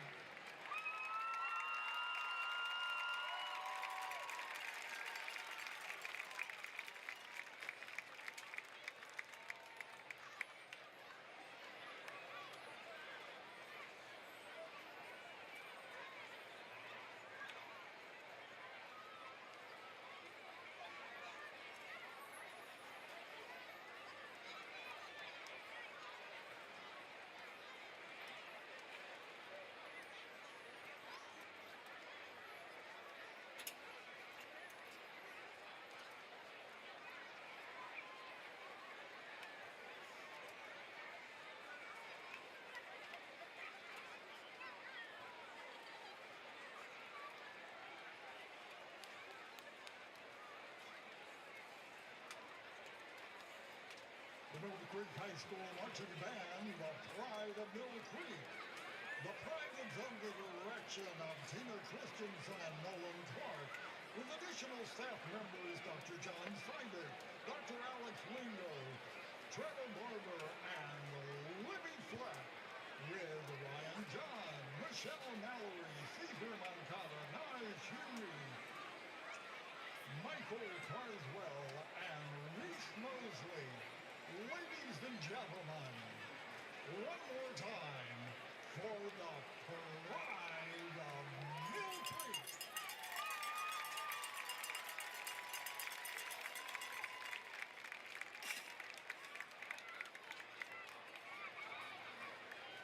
We give personalized service to an individual in need. Having worked at both large banks since company, the world's a company. There's no comparison.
has been lackluster. Welcome back to the start of the second half here at Markham Field. It's the Hawks and the Wolves in a top 25 matchup between these two teams. I'm Will Jackson, joined by Jackson Daly, and if you're just joining us, Mill Creek currently down 17-0 in a game they needed to win by at least 7 points in order to claim the region championship. Buford are well on their way to doing that to this point. Now, Jackson, we'll bring you in here for just a moment. Buford obviously gets the ball to start the second half. Mill Creek's defense has proven that they can at least somewhat contend with this Buford offense and slow them down. But what does Mill Creek need to do on offense when they eventually do get the ball back in order to come back into this game? Pass completion is such a big deal here tonight, Will. Throgmorton has had 2 interceptions tonight alone, and he cannot afford another one. These deep throws have not proved successful for him, but his shorter throws have done pretty well, getting a little bit of yardage. We saw some successful drives in the second quarter. Not what they needed, though. They needed more, you know? They have to bring more to the table. Raiola has had a very good first half thus far, a couple of touchdown passes.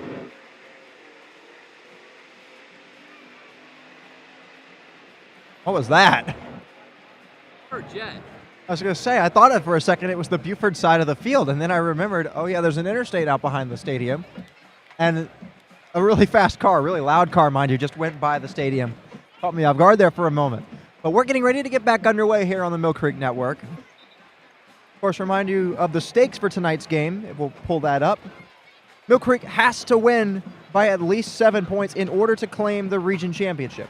Failure to win by at least 7 or an outright loss would mean that the series and the region goes to Buford.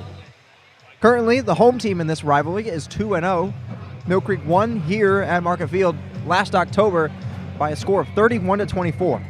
The other team in the picture, Collins Hill, cannot be the number 1 seed. They could be the number 2 seed with a Buford win or a loss by less than 7. They're the 3 seed if Mill Creek wins by 7+. And of course, if Mill Creek does not come back and win here by at least 7, they will either go to Carrollton or Douglas County in 2 weeks' time in a very tough playoff matchup. Yeah, well, they definitely don't want to do that. They're going to have 2 weeks break until then, and it's going to be a very sluggish match because it's going to be an away game, far distance. And then on top of that, they're going to be playing a top 10 team. No matter who wins in Carrollton versus Douglas County, no matter who wins that game tonight, whoever Mill Creek plays is going to be a tough one. We're back underway here on the Mill Creek Network. It's returned by about the 3, taking up the middle, burst of speed, getting through tacklers. That's Allen. And Allen takes it out across the 40, and that's where the Wolves will start with a first down. He's able to slip past Gavin Knott, who knocked him pretty good, but was still able to move past and get where he wanted to be a little bit further on that. So holding on Buford.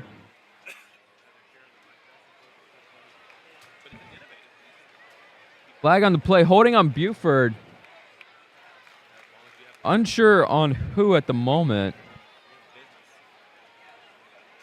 Don't believe we'll be getting a number. I don't have access to the referee's intercom, so won't hear that. But a huge mistake as they were out across the 40, like we said, and now backed up inside the 10. A huge break for this Hawks defense. Wasting that slip past Gavin Knott there, bringing them all the way to the Hawks red zone.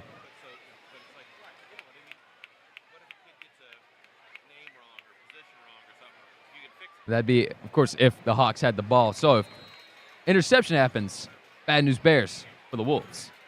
I like that. A couple of different forest animals there. 2 receivers at the top of your screen. Raiola hands it off, and that's going absolutely nowhere. Eli Richards, the first one there, and a great start to the drive for the Mill Creek defense. Like we said, their run defense has been very strong tonight, especially considering the Buford Wolves, their running game is so strong. It is unbelievably strong. They've shown that this regular season. Eli Richards with 4 tackles for loss this season. Mill Creek as a whole has done a great job of getting teams behind the line of scrimmage. 2nd down and 12. Rather, 2nd down and 13. Ball at the 6. Raiola takes the handoff. Dials up a deep one. He's got a man there. Broken up. Nice play there by the Mill Creek defense. Devon Donaldson, the one there to make the play. Vaughn Donaldson, stunning work there. That could have been bad there. That was the receiver on that, number 9. And that is Sam Harkness. Nearly had that, dropped it right at the end. Massive 3rd down here in terms of the field position game, but also in terms of Mill Creek's chances of getting back into this one.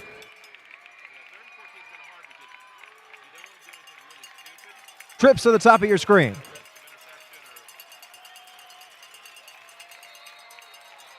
For that, we've got whistles. And I believe a timeout, Buford. Buford timeout will give us a chance to thank some of Mill Creek football's sponsors. Of course, Mill Creek football is sponsored by Bubba's 33, Custom One Lawn Care, Zaxby's of Hamilton Mill, Auto Nation, and People's Bank and Trust. Thank you for your support of Mill Creek football. You're watching the season finale of Friday Night Football on the Mill Creek Network.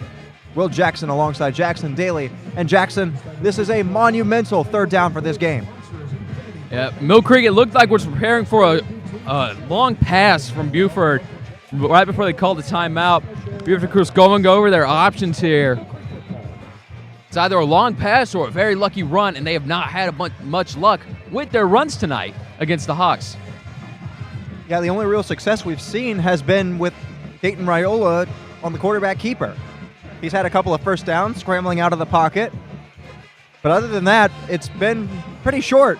Not too much success. We've seen a couple plays for loss, like we just saw by Eli Richards.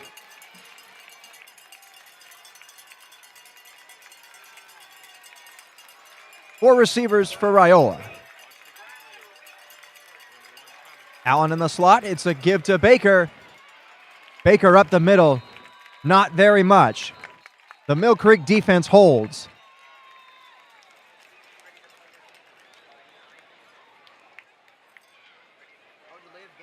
Fortunately, a false start against Buford. Buford shooting themselves in the foot there after what was already a rough play.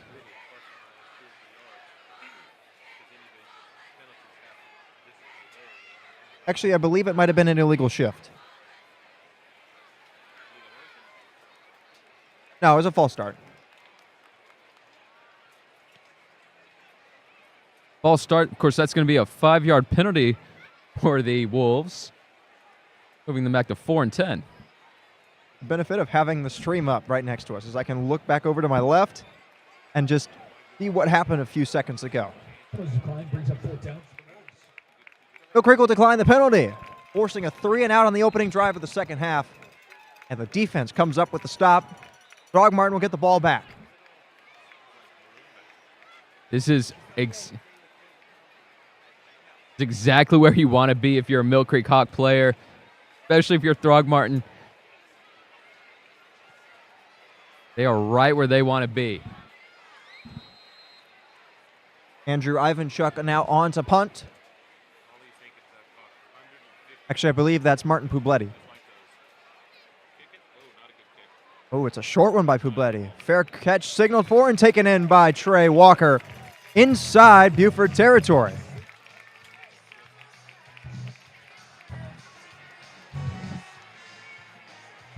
Mill Creek already in Wolf territory. Like I said earlier, pushing the Wolves back this far into their own territory would lead to a very nice Mill Creek Hawk placement. Less than 20 yards away from their own red zone. This is where you want to be if you're a Mill Creek Hawk player. Best starting field position thus far for Mill Creek. Ball sits at the 36-yard line of the Wolves. Throgmorton motions Smith into the backfield, sends Miller in motion. Gives to Smith up the middle. Smith cannot get away from Kenyon Rivera. Daniel Smith on the carry. Rivera makes the tackle. Called a gain of 3. Good hard running after contact. Great blocking. He was able to slip past the pocket, but Rivera came right out with him and got him right there. Very little gain on the play.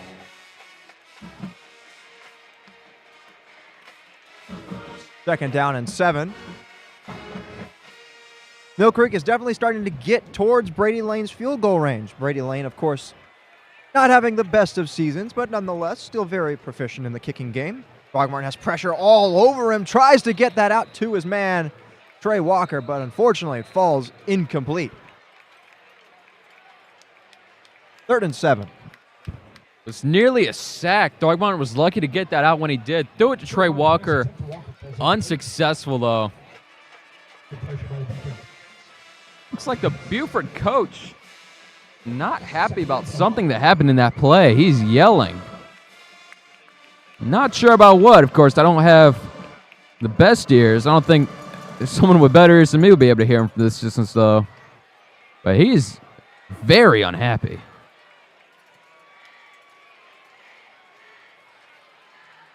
Big 3rd down. Throgmorton escapes. Fires. It's complete. Making a move. 1st down and more inside the 10. Carson Herder with a monstrous 3rd down conversion. And the Hawks have it 1st and goal. Throgmorton finally able to break the curse, make himself a good pass, and get the 3rd down conversion that he needed. That'll get the crowd back into it. Mill Creek's side has not had a ton to cheer for to this point, but a huge 1st and goal coming up. Heavy formation here. Throgmorton takes to Smith, looking to throw. Throgmorton taking off, puts a spin move on, gets down inside the 2. He looks a little shaken up there. Okay, he's fine. Throgmorton's okay. He was nearly sandwiched between 2 defensive players for the Wolves. If he was just able to spin past him, that would have been a touchdown, but they got him. They held him in tight. But the Hawks are doing quite well for themselves. 2nd and goal. Throgmorton hands to Smith. Smith powers in for 6. Hawks back in it. Finally on the board, Daniel Smith gets what he needed, slips through the hole, and is finally able to go where he wants to go. Not able to stop him tonight with the Wolves defense, not yet. That will get the Hawks on the board the way they needed. That momentum might be creeping back. Brady Lane on for the extra point. Trey Walker the holder, Tyson Murphy the snapper.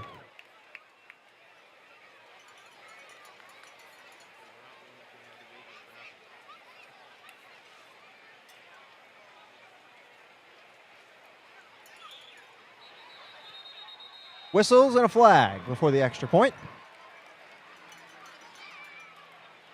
Now Tyson Murphy, younger brother to Jax Murphy, who was being celebrated tonight at senior night. He was the long snapper for this one. Flag on the... Jax Murphy's a 4-star committed to the Air Force. It was a false start on the play.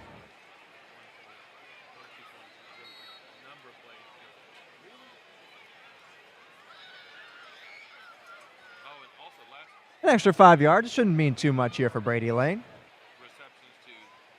Back from the 8 now.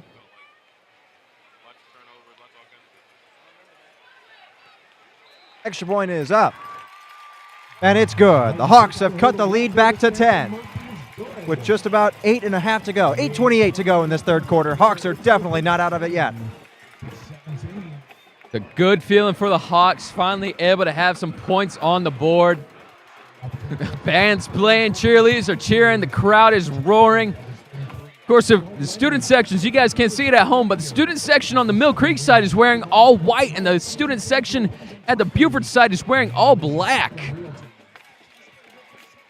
Of course, we got Mill Creek Hawks wearing their classic all red uniforms, and the Buford Wolves wearing their white shirts, green pants. Yeah, I don't understand. Buford's home uniforms are like a tannish color. And then they've got the white and green for away. At least that's the only uniforms I've ever seen for them at home. Yeah, I've noticed it too when I was watching back on the... Carter Jackson out to kick off. My younger brother. Boots it deep. Will be taken at about the 2. Returnable. To the far side. One man to beat. Gets past Jackson. Gets past another one, and finally brought down inside the Mill Creek 40. Huge return that time for Buford. Of course, your brother there kicked it pretty deep. One of the deepest kicks we've seen all night, but that return was stellar. It's Ty Green on the return there with 388 yards and 5 touchdowns so far this season before this game. Huge mistake there by the Mill Creek special teams. Like you said, it was a nice kick by Jackson. Got it all the way down to the 2. But now Buford set up with a prime opportunity.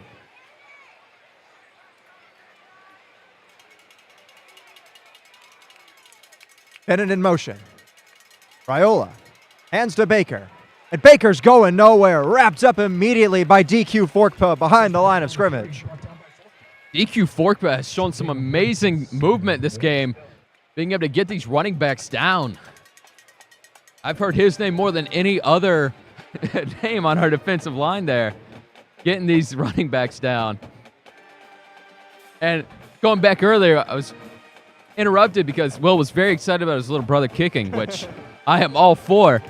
Yeah, when I was watching the Collins Hill versus Wolf game, Collins Hill was wearing jerseys very similar to what Buford is wearing now. Buford had their tan jerseys on. Raiola completes to Bennett. Bennett gets around Metz, and Bennett's got a first down inside the Mill Creek 25. Finally brought down there by Devon Donaldson and Brock Rember. Pretty rough return drive so far if you're a Hawk player. 2 plays and down all the way at the 21. No, 20 even. At the 20. Raiola. That's Houston in motion. Raiola has a man open, but overthrows him. Hayden Bradley was streaking wide open, but Raiola just could not put it on the money. We've got to see Raiola doing a little bit of overthrowing today, while Forkpa has done a little bit of underthrowing. And that looked like number 30 for the Hawks was trailing close behind that receiver. Not able to get him. But it didn't matter anyway because he overthrew.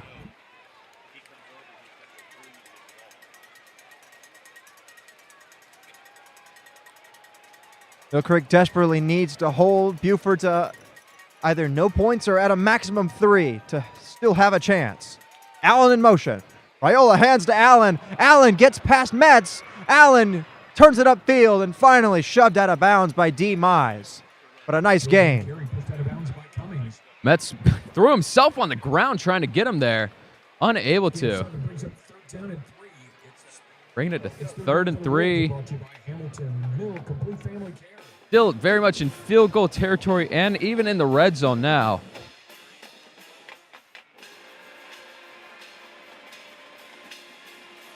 It was Sean Cummings who forced him out of bounds. D. Mize was just there to ensure he couldn't turn it upfield. Big 3rd down for the Wolves. Contrell in motion. Raiola throws it back. That's caught. Breaking off tacklers, and he's got the first down. That's Hayden Bradley again. We saw him open just a moment ago, but he comes back with a completion. You're Raiola, you look and you see two Mill Creek players storming at you and one guy that they left behind, right behind them. Oh, and it was just short, bringing them to 4th and 1, maybe? Yeah. But yeah, good reaction time if you're Raiola, able to see the two Mill Creek players storming at you, but they left behind one of your receivers that you just toss it over their heads to. Raiola under center, gives it off, bursting up the middle, in for the touchdown. That's Justin Baker powering his way forward for 6, and the Wolves extend their lead. Baker already has 7 touchdowns this season before this game, 645 yards, 67 catches/rushes. That's going to widen this gap even further between the Hawks and the Wolves. Hawks not doing that great. Buford going for 2, and it is good.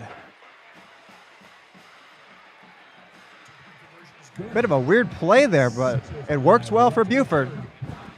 I've actually seen, I went back and watched some of Buford's games. 2-point conversions are surprisingly something they do fairly often, at least compared to most other teams, especially high school teams. Not something you see very often, but it's something they make sure they practice and they make sure they're good at. And as you can see, it pays off. Widening that gap even further, what would have been 24-7 is now 25-7 in favor of the Wolves. Just over 6 minutes to go in the third quarter. That's not what you wanted to see if you were a fan of the Hawks. They seem to be finally getting some momentum back, and a special teams mistake, and just a few plays later, Buford back up now to an 18-point lead. Got to be deflating if you're out there on that field. Senior night, you're supposed to represent, and you're just getting washed out by this massive, bulky team. Kickoff is fielded by Walker. Walker trying to get around the corner. Gets out across the 20, and he's finally shoved out of bounds. Walker on return, pushed out of bounds. Pushed out of bounds by Brady Wagner. Actually, Brady Wagner was the one who scored the 2-point conversion, so back-to-back nice plays for Wagner there. Wagner, only in 10th grade, a sophomore on this varsity team, proving his worth there.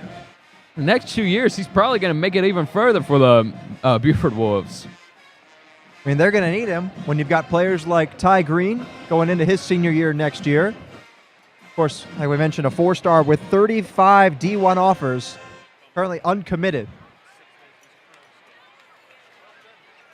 Dog Martin, the 4-star Pennsylvania commit.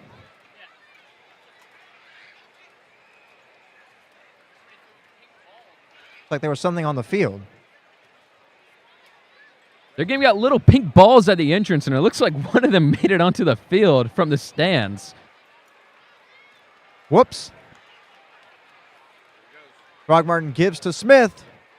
Smith runs right into Ty Green, and Ty Green takes him down out across the 25. But Daniel Smith kept those legs churning. Of course, we haven't mentioned it much, but the Buford defense is one of the strongest out there. We mentioned it a little bit more during the first half, but not so much the second half. But it's worth noting that they are one of the strongest in the state as far as defense itself goes. It's not just offense for them. Second down. Throgmorton takes to Smith. Fires, nearly intercepted. Looking for Walker. Jaden Perlotti was breaking on it. Throgmorton thankful there that did not result in his 3rd interception of the night. If it was an interception, that would have been Perlotti's 1st. But no such luck for Perlotti, and Throgmorton should be thanking his lucky stars that it didn't happen like that. 3rd and 5. Almost certainly 4-down territory considering where we are in this game. 5 in the pattern. Throgmorton looking to throw. Gets it to Smith, and Smith cannot bring it in.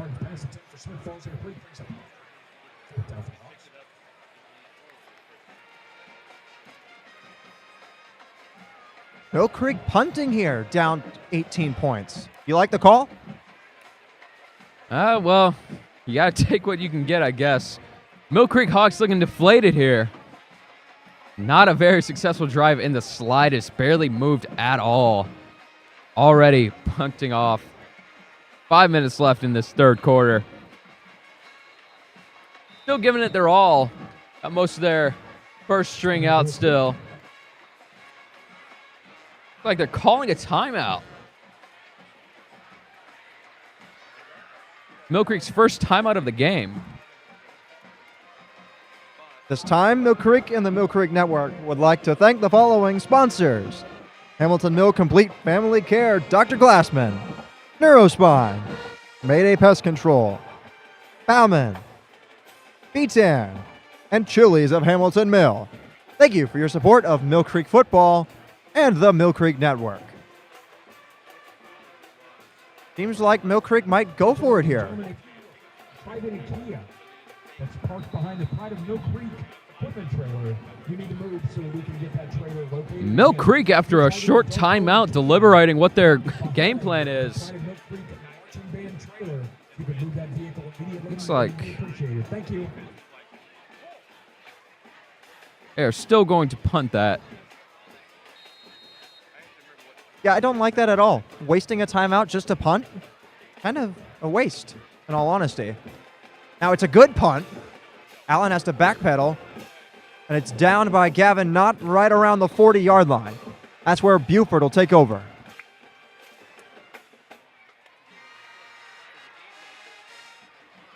Now, you got to wonder if they decided to punt either way with that timeout. Is there anything else they maybe talked about? Maybe a little defense tactic that they're going to go with here? Or was it really just a waste of a timeout? Yeah, I'd like to give the Hawks some credit, but after their performance tonight against these Wolves, they might just have realized that they got to just get rid of the ball or they're going to screw it up again.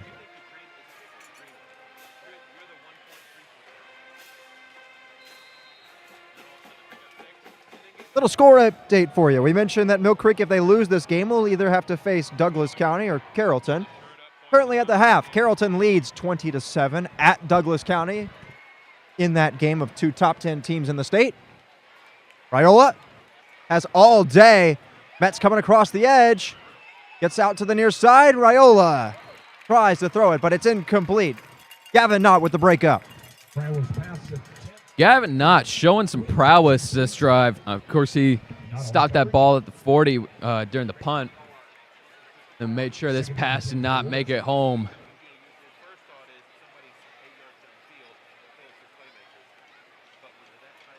I mean, Raiola had a ton of time there. Just good coverage by the Mill Creek secondary. Couldn't find anybody. They'll bring up 2nd and 10.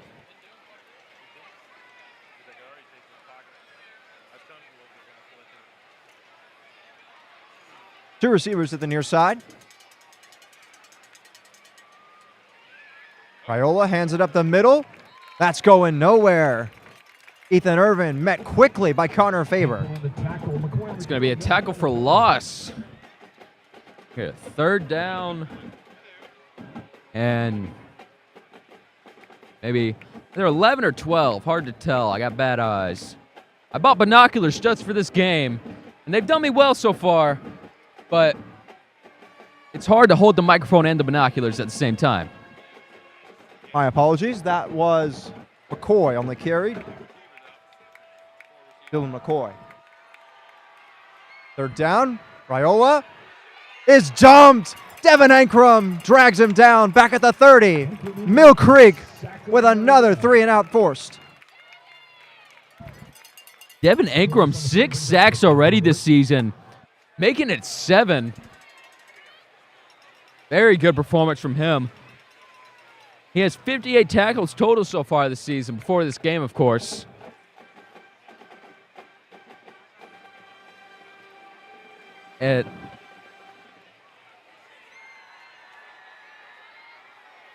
He also has 10 tackles for losses.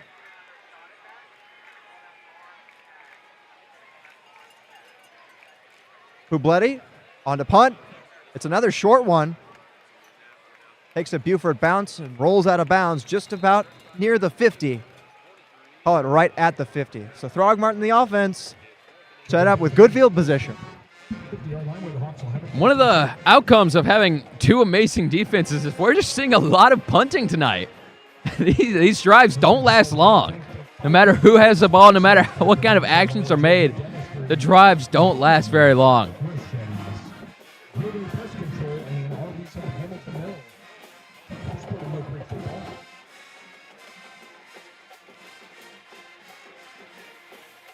I mean, we did a player spotlight earlier for Devin Ankrum. We showed he was having such a monster season, and big-time players make big-time plays.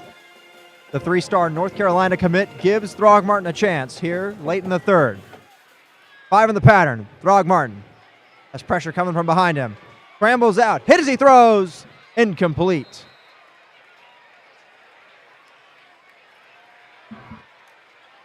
Straight into the sidelines for that throw. Looked like he was trying to get it to either, let's see here. Again with my bad eyes. It's either going to be 80 or 5. That's Walker or Hamilton, but could not make it to either, getting hit as he threw, bringing it to the sidelines. Now, worth noting, one of the Murphy brothers, I believe it was Tyson Murphy, had to come out for that last play. His helmet came off. Throgmorton has pressure coming off the edge. Throws it short and incomplete. Intended for Daniel Smith. Daniel Smith and Throgmorton are normally a very powerful duo, but these incomplete passes are just killing the entire team, crippling them as they try to hold on to any kind of chance of recovery.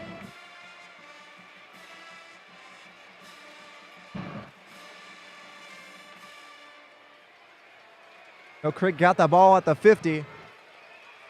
Have not done anything with it yet. Throgmorton is buried. No chance. Bryce Perry Wright got there almost instantly. Once again, another drive for Mill Creek goes nowhere. Cooper Harris, center, loses his helmet during the play. Second play in a row that Mill Creek Hawk has lost his helmet, right? It was Jax Murphy last play. Of course, Jax Murphy, one of the Murphy brothers, is being celebrated tonight for the senior night.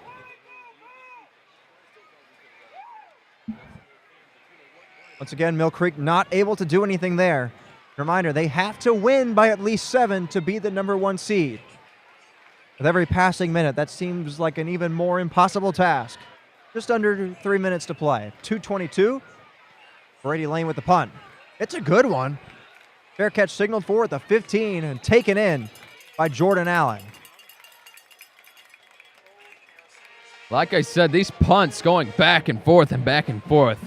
But when you're a Mill Creek Hawk and you're standing 4th and 17, you just got to get rid of that thing.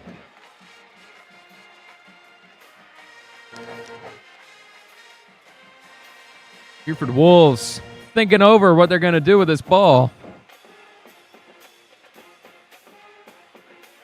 Mill Creek needs something here. 3 and out, take away. Anything, really, to give their offense a chance. That Mill Creek offense has not been able to do much against this Buford secondary. They only had 18 sacks coming into this game, but it's really been stars like Ty Green roaming deep in the middle of the field who have shut them down. Carry there by Irvin.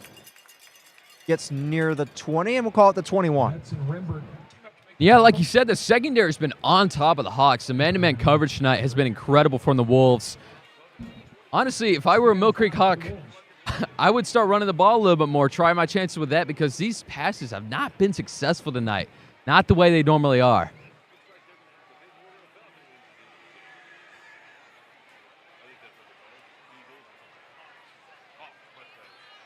Second down and 4 from the 21. Raiola hands to Irvin. Irvin breaks free. Ethan Irvin around the corner and a first down. Irvin finds a hole. Irvin once again able to find a hole, break free, knocked into the sidelines there. Right about the 43 or so. Can't quite tell. Oh, that's the 34, rather.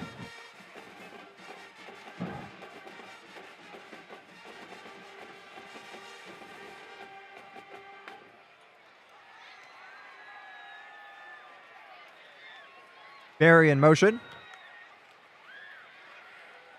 Raiola looks to reset. Dayton Raiola, younger brother of Dylan Raiola, current Nebraska quarterback. Raiola, a little bit of miscommunication, has to take off, and he's dumped by Connor Faber. Back inside the 30. But we do have a flag. We'll check that. And now Connor Faber's helmet comes off, so he'll have to come out for a play. Like I mentioned, we'll check the flag.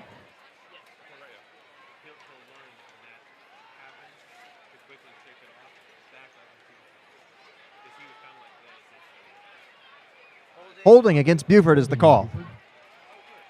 Mill Creek might have to get their straps checked on these helmets. That's the third time in the past 5 minutes that a helmet has rolled off in the middle of a play. Of course, Buford with the holding, that's going to bring them back a little bit. Still, they're holding a tight lead against the Hawks, 25-7. Not even a minute left in this quarter. Mill Creek certainly does have a long way to go here. But definitely not out of it yet if they can get a stop.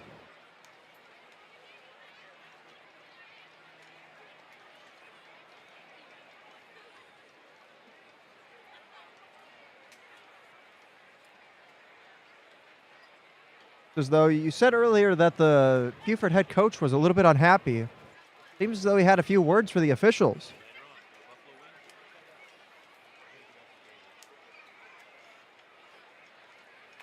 Yeah, it seems to be a trend with him. During the Collins Hill game, which of course aired on Georgia Public Broadcast, Brian Appling was interviewed right before the second half started and asked about some of the flags and penalties that were called against Buford during the first half, which did not air due to technical difficulties.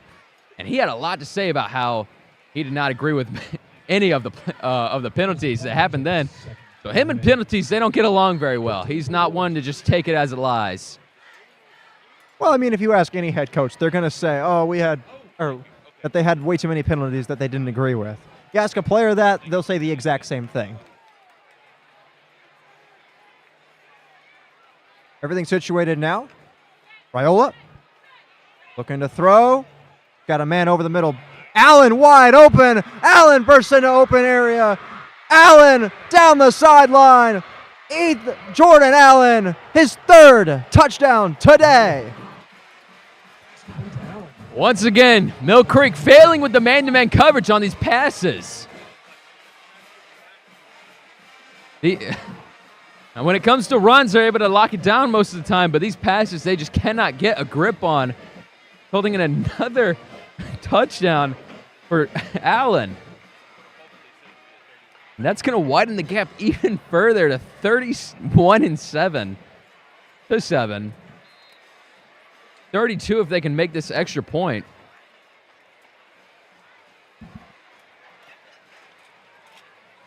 Well, that is not what you wanted to see if you're a Mill Creek fan. Jordan Allen, 3 monstrous touchdowns. Extra point is up and good. Like you said, now 32-7 is the lead for Buford. This game seemingly has gotten out of hand, and not a great look for Mill Creek heading into the postseason. Absolutely not. Mill Creek typically averages 41.56 points per game compared to tonight's 7. They are definitely under par, or over par, I guess. And red zone possessions that result in touchdowns, they're looking at 88% success rate. They have certainly not had an 88% success rate tonight. Mill Creek fans are starting to exit towards the parking lot. So are Buford fans, but they're exiting a lot happier than Mill Creek fans would be tonight. If this score holds, it'd be the first time between these two teams that the team on the road has come into the opponent's building and emerged with the victory. Mill Creek needs a response here, and they need it quickly. Walker on the return, slips down at the 14. And Jackson, that's kind of how this night has gone for Mill Creek. A lot of slipping. A lot of slipping. Be it slipping of the feet, slipping of the hands, slipping of the mind. They are not where they need to be tonight. Funnily enough, I was actually there. You might have been as well.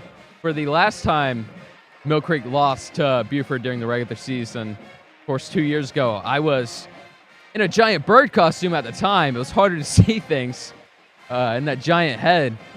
But I got to see that loss firsthand, and I'll tell you what, that home field advantage is a big deal. And seeing them come into our home field this time around and wipe the floor with us, it's not a pretty sight to see. Yeah, I mean, Buford does have probably one of the bigger home field advantages, at least in the area. The atmosphere when you go there, they've got the lights that change green and everything like that. They've got a funnel that they run out of to come in and start the game. It's certainly fun for the home team. It's definitely interesting going as the visiting team, but you at least, can appreciate what they have. First and 10 now. Throgmorton hands to Smith. Smith going nowhere. Wrestled down behind the line of scrimmage. That time it's Nico Maggio in there to blow that one up. Mill Creek, going back to their stats, about 49% of the time when they have the ball, it results in a touchdown, at least this regular season. And there's been plenty of passing the ball around from one team to another tonight. I can tell you, if Mill Creek had 50% of their possessions result in a touchdown, it would not be a game like this tonight. They are not doing well compared to their average stats. And of course, this is a top 10 team, number 3 in the nation, or in the state that they're playing. That brings us to the end of the third quarter. One more to go here on the Mill Creek Network. We'll be back right after this.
And welcome back to the start of the fourth and final quarter here of the season on the Mill Creek Network.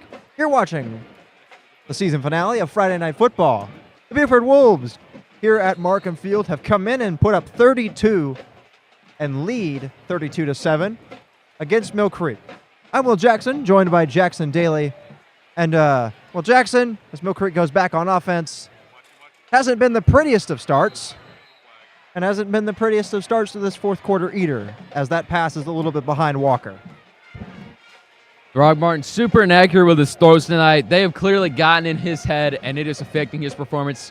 He normally has laser precision sight on where he wants that ball to go. I mean, we saw that our last two games that we were broadcasting. He can pass the ball, but put up against a top 10 team like this, they're in his head, and he is shaken up. And he's not throwing the way he needs to be, the way he's supposed to be as a quarterback who's supposed to be region champ material. Well, it certainly doesn't help that they're the number 3 ranked team in the state. Doug Martin has pressure once again. Throws that one into the sideline. Sean Cummings, the intended receiver. Seen a lot of underthrowing and a lot of overthrowing from Frog Martin. Can't expect Shane Cummings to cover that distance like that.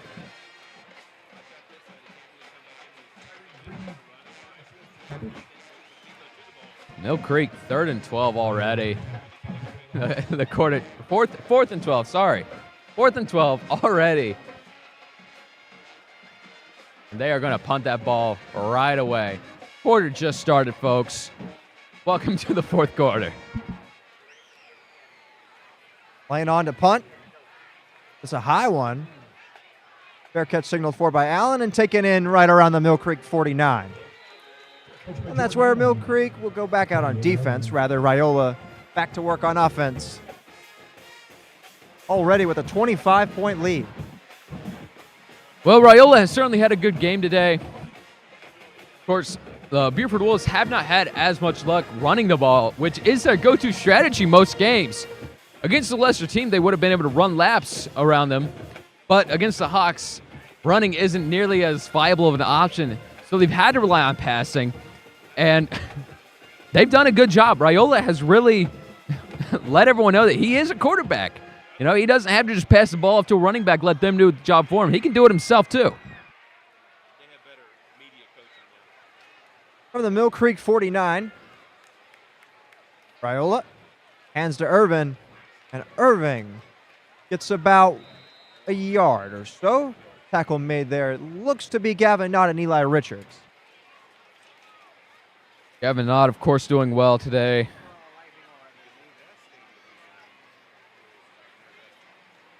But like I said, these runs are not going anywhere. If you're a Buford Wolf or a Mill Creek Hawk, you're not running the ball very far.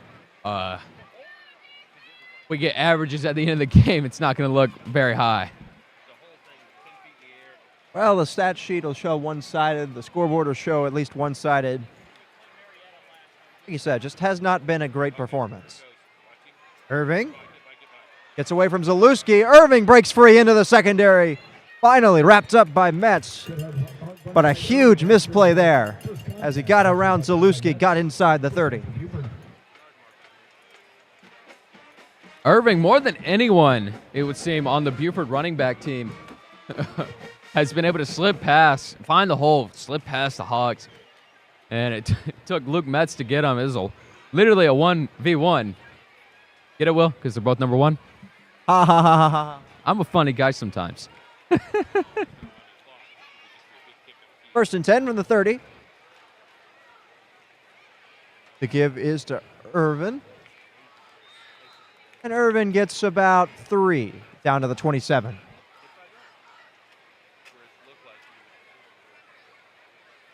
Raiola going for reliable, handing off to Irving for the 3rd time in a row. Or 2nd, I think.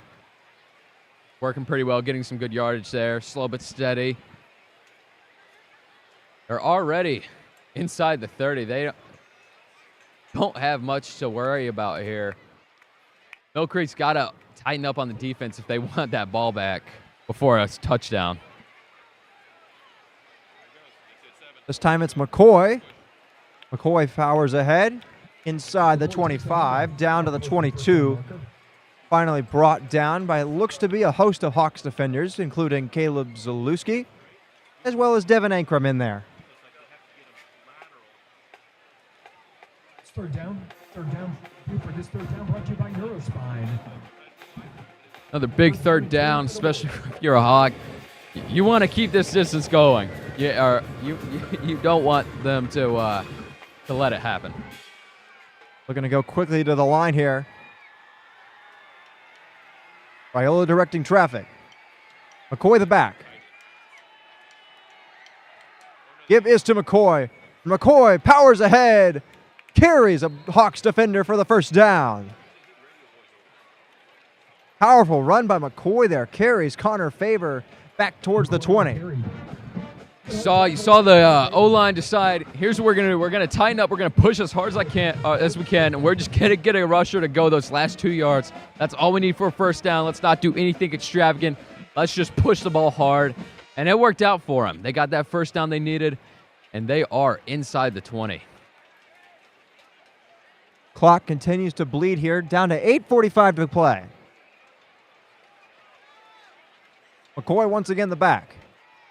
Viola fakes to McCoy, looking to throw. He's got a man open. That is complete to Kyle Carpenter. Kyle Carpenter gets it inside the 15.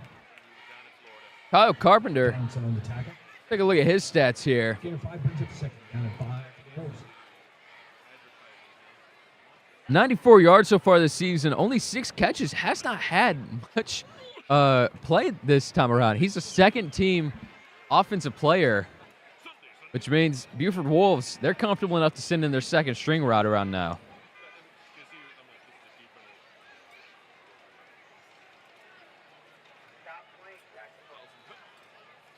Second down from the 14.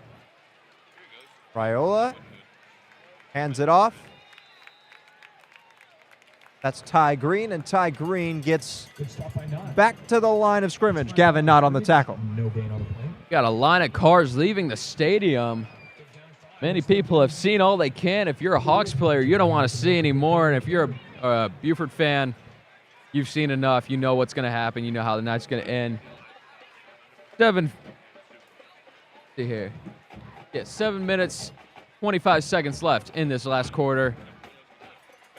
Wolves are going to want to bleed out that clock and just let it happen. Worth noting, Carrollton and Douglas County, the seemingly one of those two will be the opponent of Mill Creek.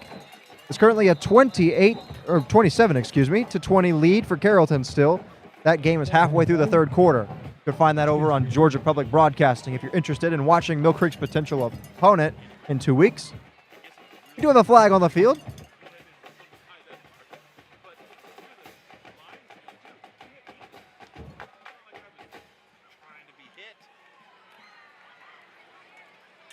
Of course, like we mentioned, the current scenario, if the score holds, Buford will be the 1 seed out of Region 8.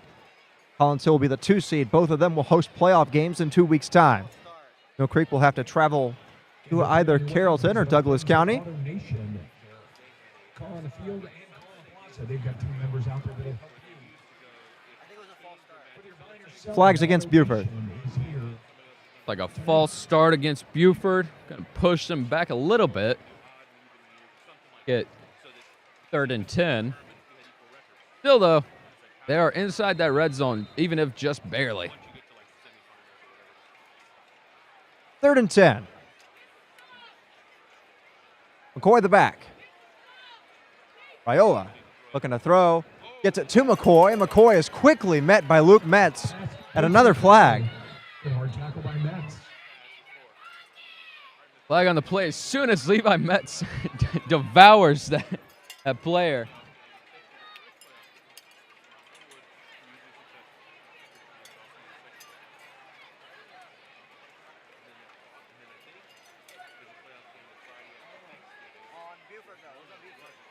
It's on Buford again, allegedly.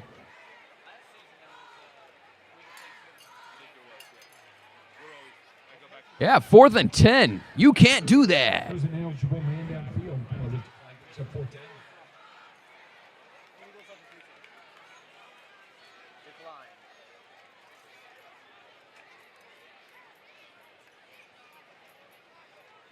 down. Ivanchuk out for the field goal. Trying to stretch the Buford lead. 28. The line drive. And it's no good. 6:37 to go. Seemingly one of the few mistakes so far for this Buford team. No good. Got to see that. That ball did not make it as high as they wanted it to go, and it looked like it went off a little to the left, too. But that's good news if you're a Hawk. Of course, that penalty was illegal substitution, but was declined in favor for the 4th and 10. And it worked out for the Hawks, being able to stop that field goal. Means the gap isn't widening any further than it already is. With 6.5 minutes left in this final quarter for our Hawks.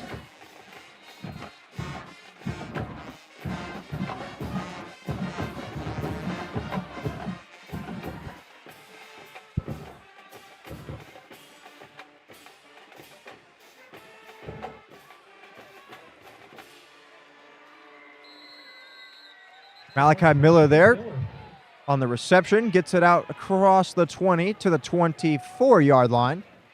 Oh, the gain of 4 on the play. Very safe pass to Malachi Miller. Throgmorton doesn't want to risk another big throw because he has not been able to complete them, and he has 2 interceptions tonight. So a little 4-yard gain, enough for one play. Malachi Miller didn't get very far, pushed back before that play ended.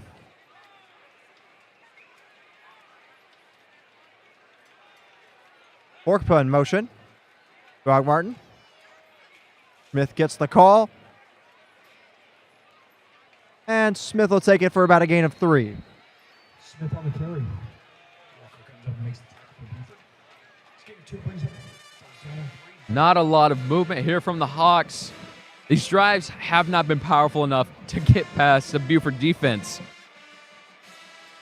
These tiny little short gains of yard, but not being able to get, one drive, one first down, they haven't been able to do it, and it's costing them, and they are bleeding out here on this field. Whistles before the play. Timeout, Mill Creek. Now, Jackson, just to set the scene for everybody at home, with Buford obviously in a position to win it here with just about 5 minutes to go, they will finish undefeated in the region, overall record of 9-1. Of course, on a 9-game winning streak. Their only loss was in the Week 1 opener where they lost 13-10 to Milton. They'll be number 1 in the region. Collins Hill will finish 9-1 as well.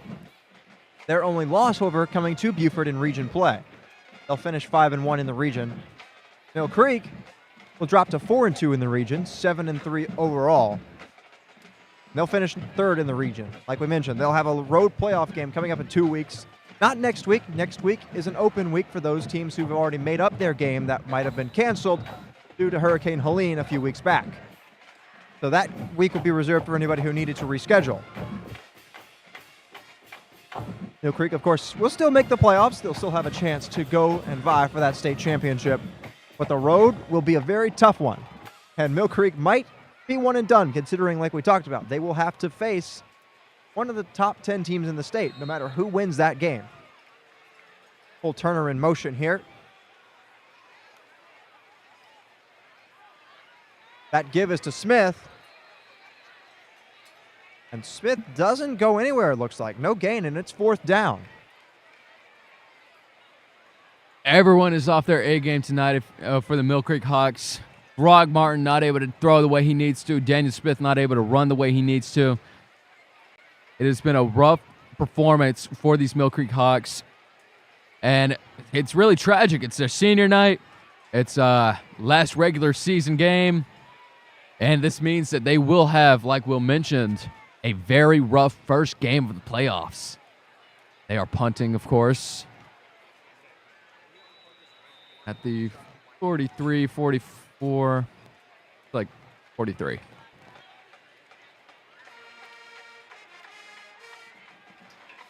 Mill Creek gonna have to drive quite a distance to play either Douglas County or Carrollton. Of course, that game is a lot closer than this game was, so it's not entirely clear yet who they will be playing for that first playoff game, but it will be a massive leap that they will have to make to pull that first game off. Down to 4:24 to go in this 4th quarter. Sure and I's final game of the season, and likely the final game here on the Mill Creek Network. It's been an absolute pleasure to bring all the action over the past 5 years. Actually, 6 years if you count my freshman year where I was a camera operator. It's been an absolute blast. Super thankful to Tom Cutter, the film teacher here at Mill Creek High School, for giving me the opportunity all those years ago and being an absolutely fantastic mentor. That last play went nowhere. Raiola gave it to Baker, and Baker could not get around the edge.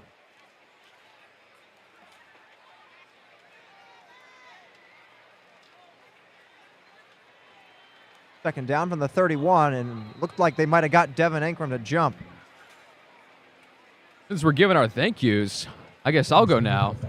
Of course, I spent 2 years as Harvey for my junior and senior year. And that's, of course, our mascot here, Harvey the Hawk. I was the unicycling one, if anyone remembers that, if anyone at home remembers.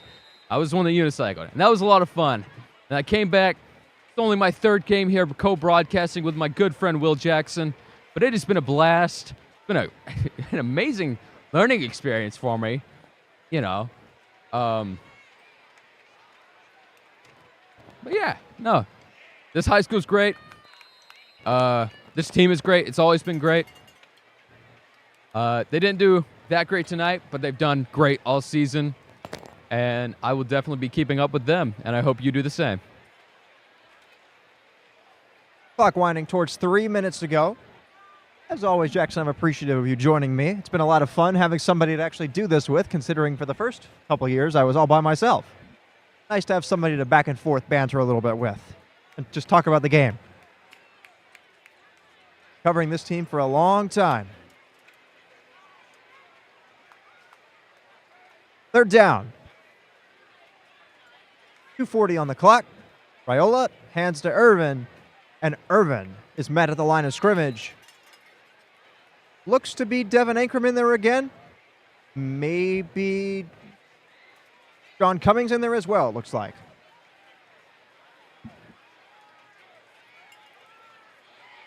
Not a lot of movement from this drive either.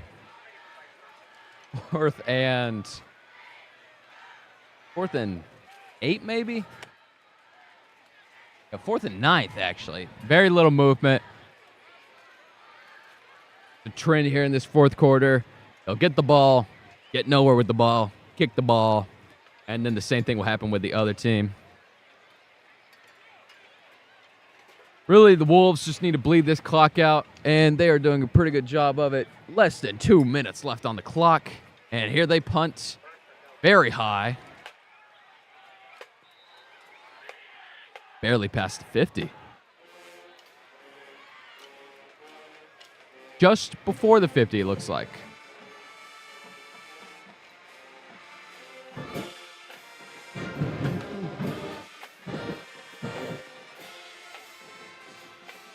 Under 2 minutes to go. Mill Creek might try to see if they can get a little bit of an insurance score here, just to maybe pad the stats a little bit, but we'll just have to see.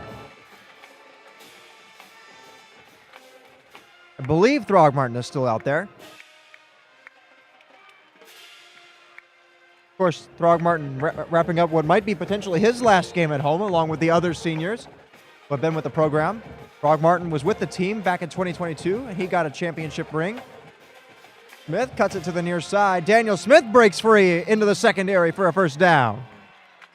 Finally able to break the trend of, just getting stopped over and over again. Finally moving some chains.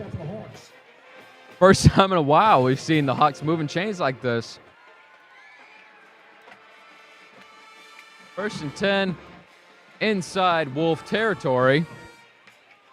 Like Will said, this could be some insurance.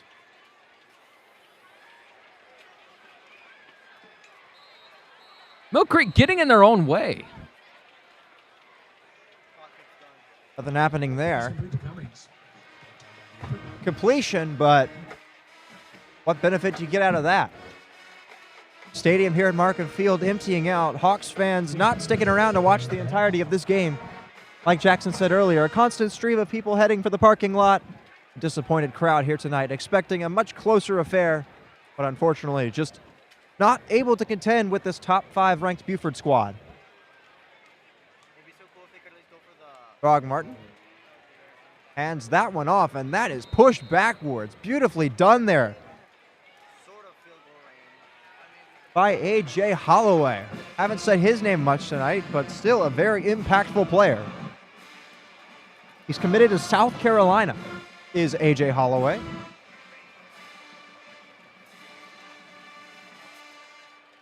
Third and 8. Just under 30 seconds to go, and what will be the final moments for this senior group at Markham Field. It'll be a give to Smith, just trying to run out this clock, and he'll get inside the 30. But no more than that. Smith on the carry. Webb Scott makes the tackle. Mill Creek will call a timeout with 10 to go. Once again, as we wind it down here, we'd just like to say thank you very much for joining us for this season of Friday Night Football on the Mill Creek Network. I'm Will Jackson. This is Jackson Daily. We've had an absolute blast bringing you all of the action here on the Mill Creek Network. And we'd also like to give a huge shout out. We shout out Tom Cutter earlier, the one who put it all on for us and makes it all possible. We also have to give a huge shout out to our production staff. I'd like to shout out Vera, Omar, Nick, Jordan, and the other Jackson downstairs who have all been doing a great job of running cameras, keeping the stream going. Oh, and of course, James, our wonderful director, who's also been here at moments, just making sure all of our technology is running smoothly and that we are able to put on as good of a performance as we can. Like we mentioned, of course, sometimes technical difficulties do happen, but we make the best of it and we push on. Just like this Mill Creek team will have to push on after tonight. They head into the playoffs with a winning record, but the most losses that they've suffered since 2020. Of course, during that time, they had a top 8 performance, a top 4 performance, and a state championship.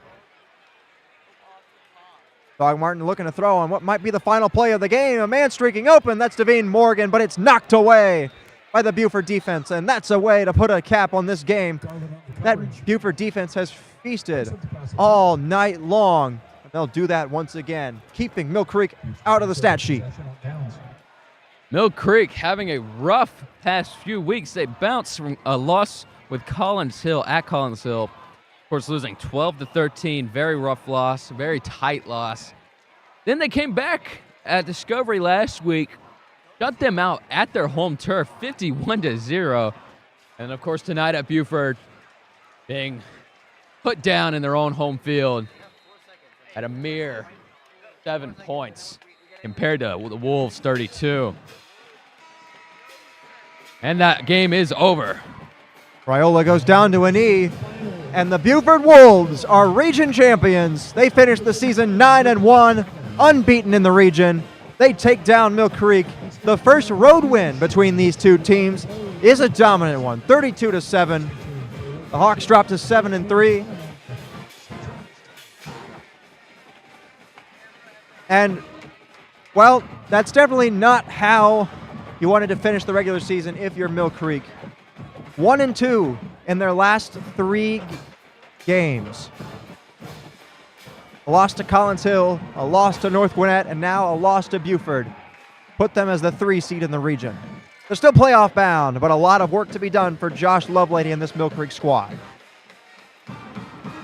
As we wrap it up, I have one last thing to say. Au revoir, mon Dieu. Au revoir, Mill Creek. You will always have my heart. Absolutely. MC, baby. We love the Hawks. We wish them the best heading forward. But we are not allowed to stream playoff matches, even if they are here at home, just due to broadcasting rights and things like that. So on behalf of everybody here at Markham Field, everybody on our hardworking production staff, thank you for watching the 2024 season of Friday Night Football on the Mill Creek Network. I'm Will Jackson. That was Jackson Daily. Signing off for the last time, and good night.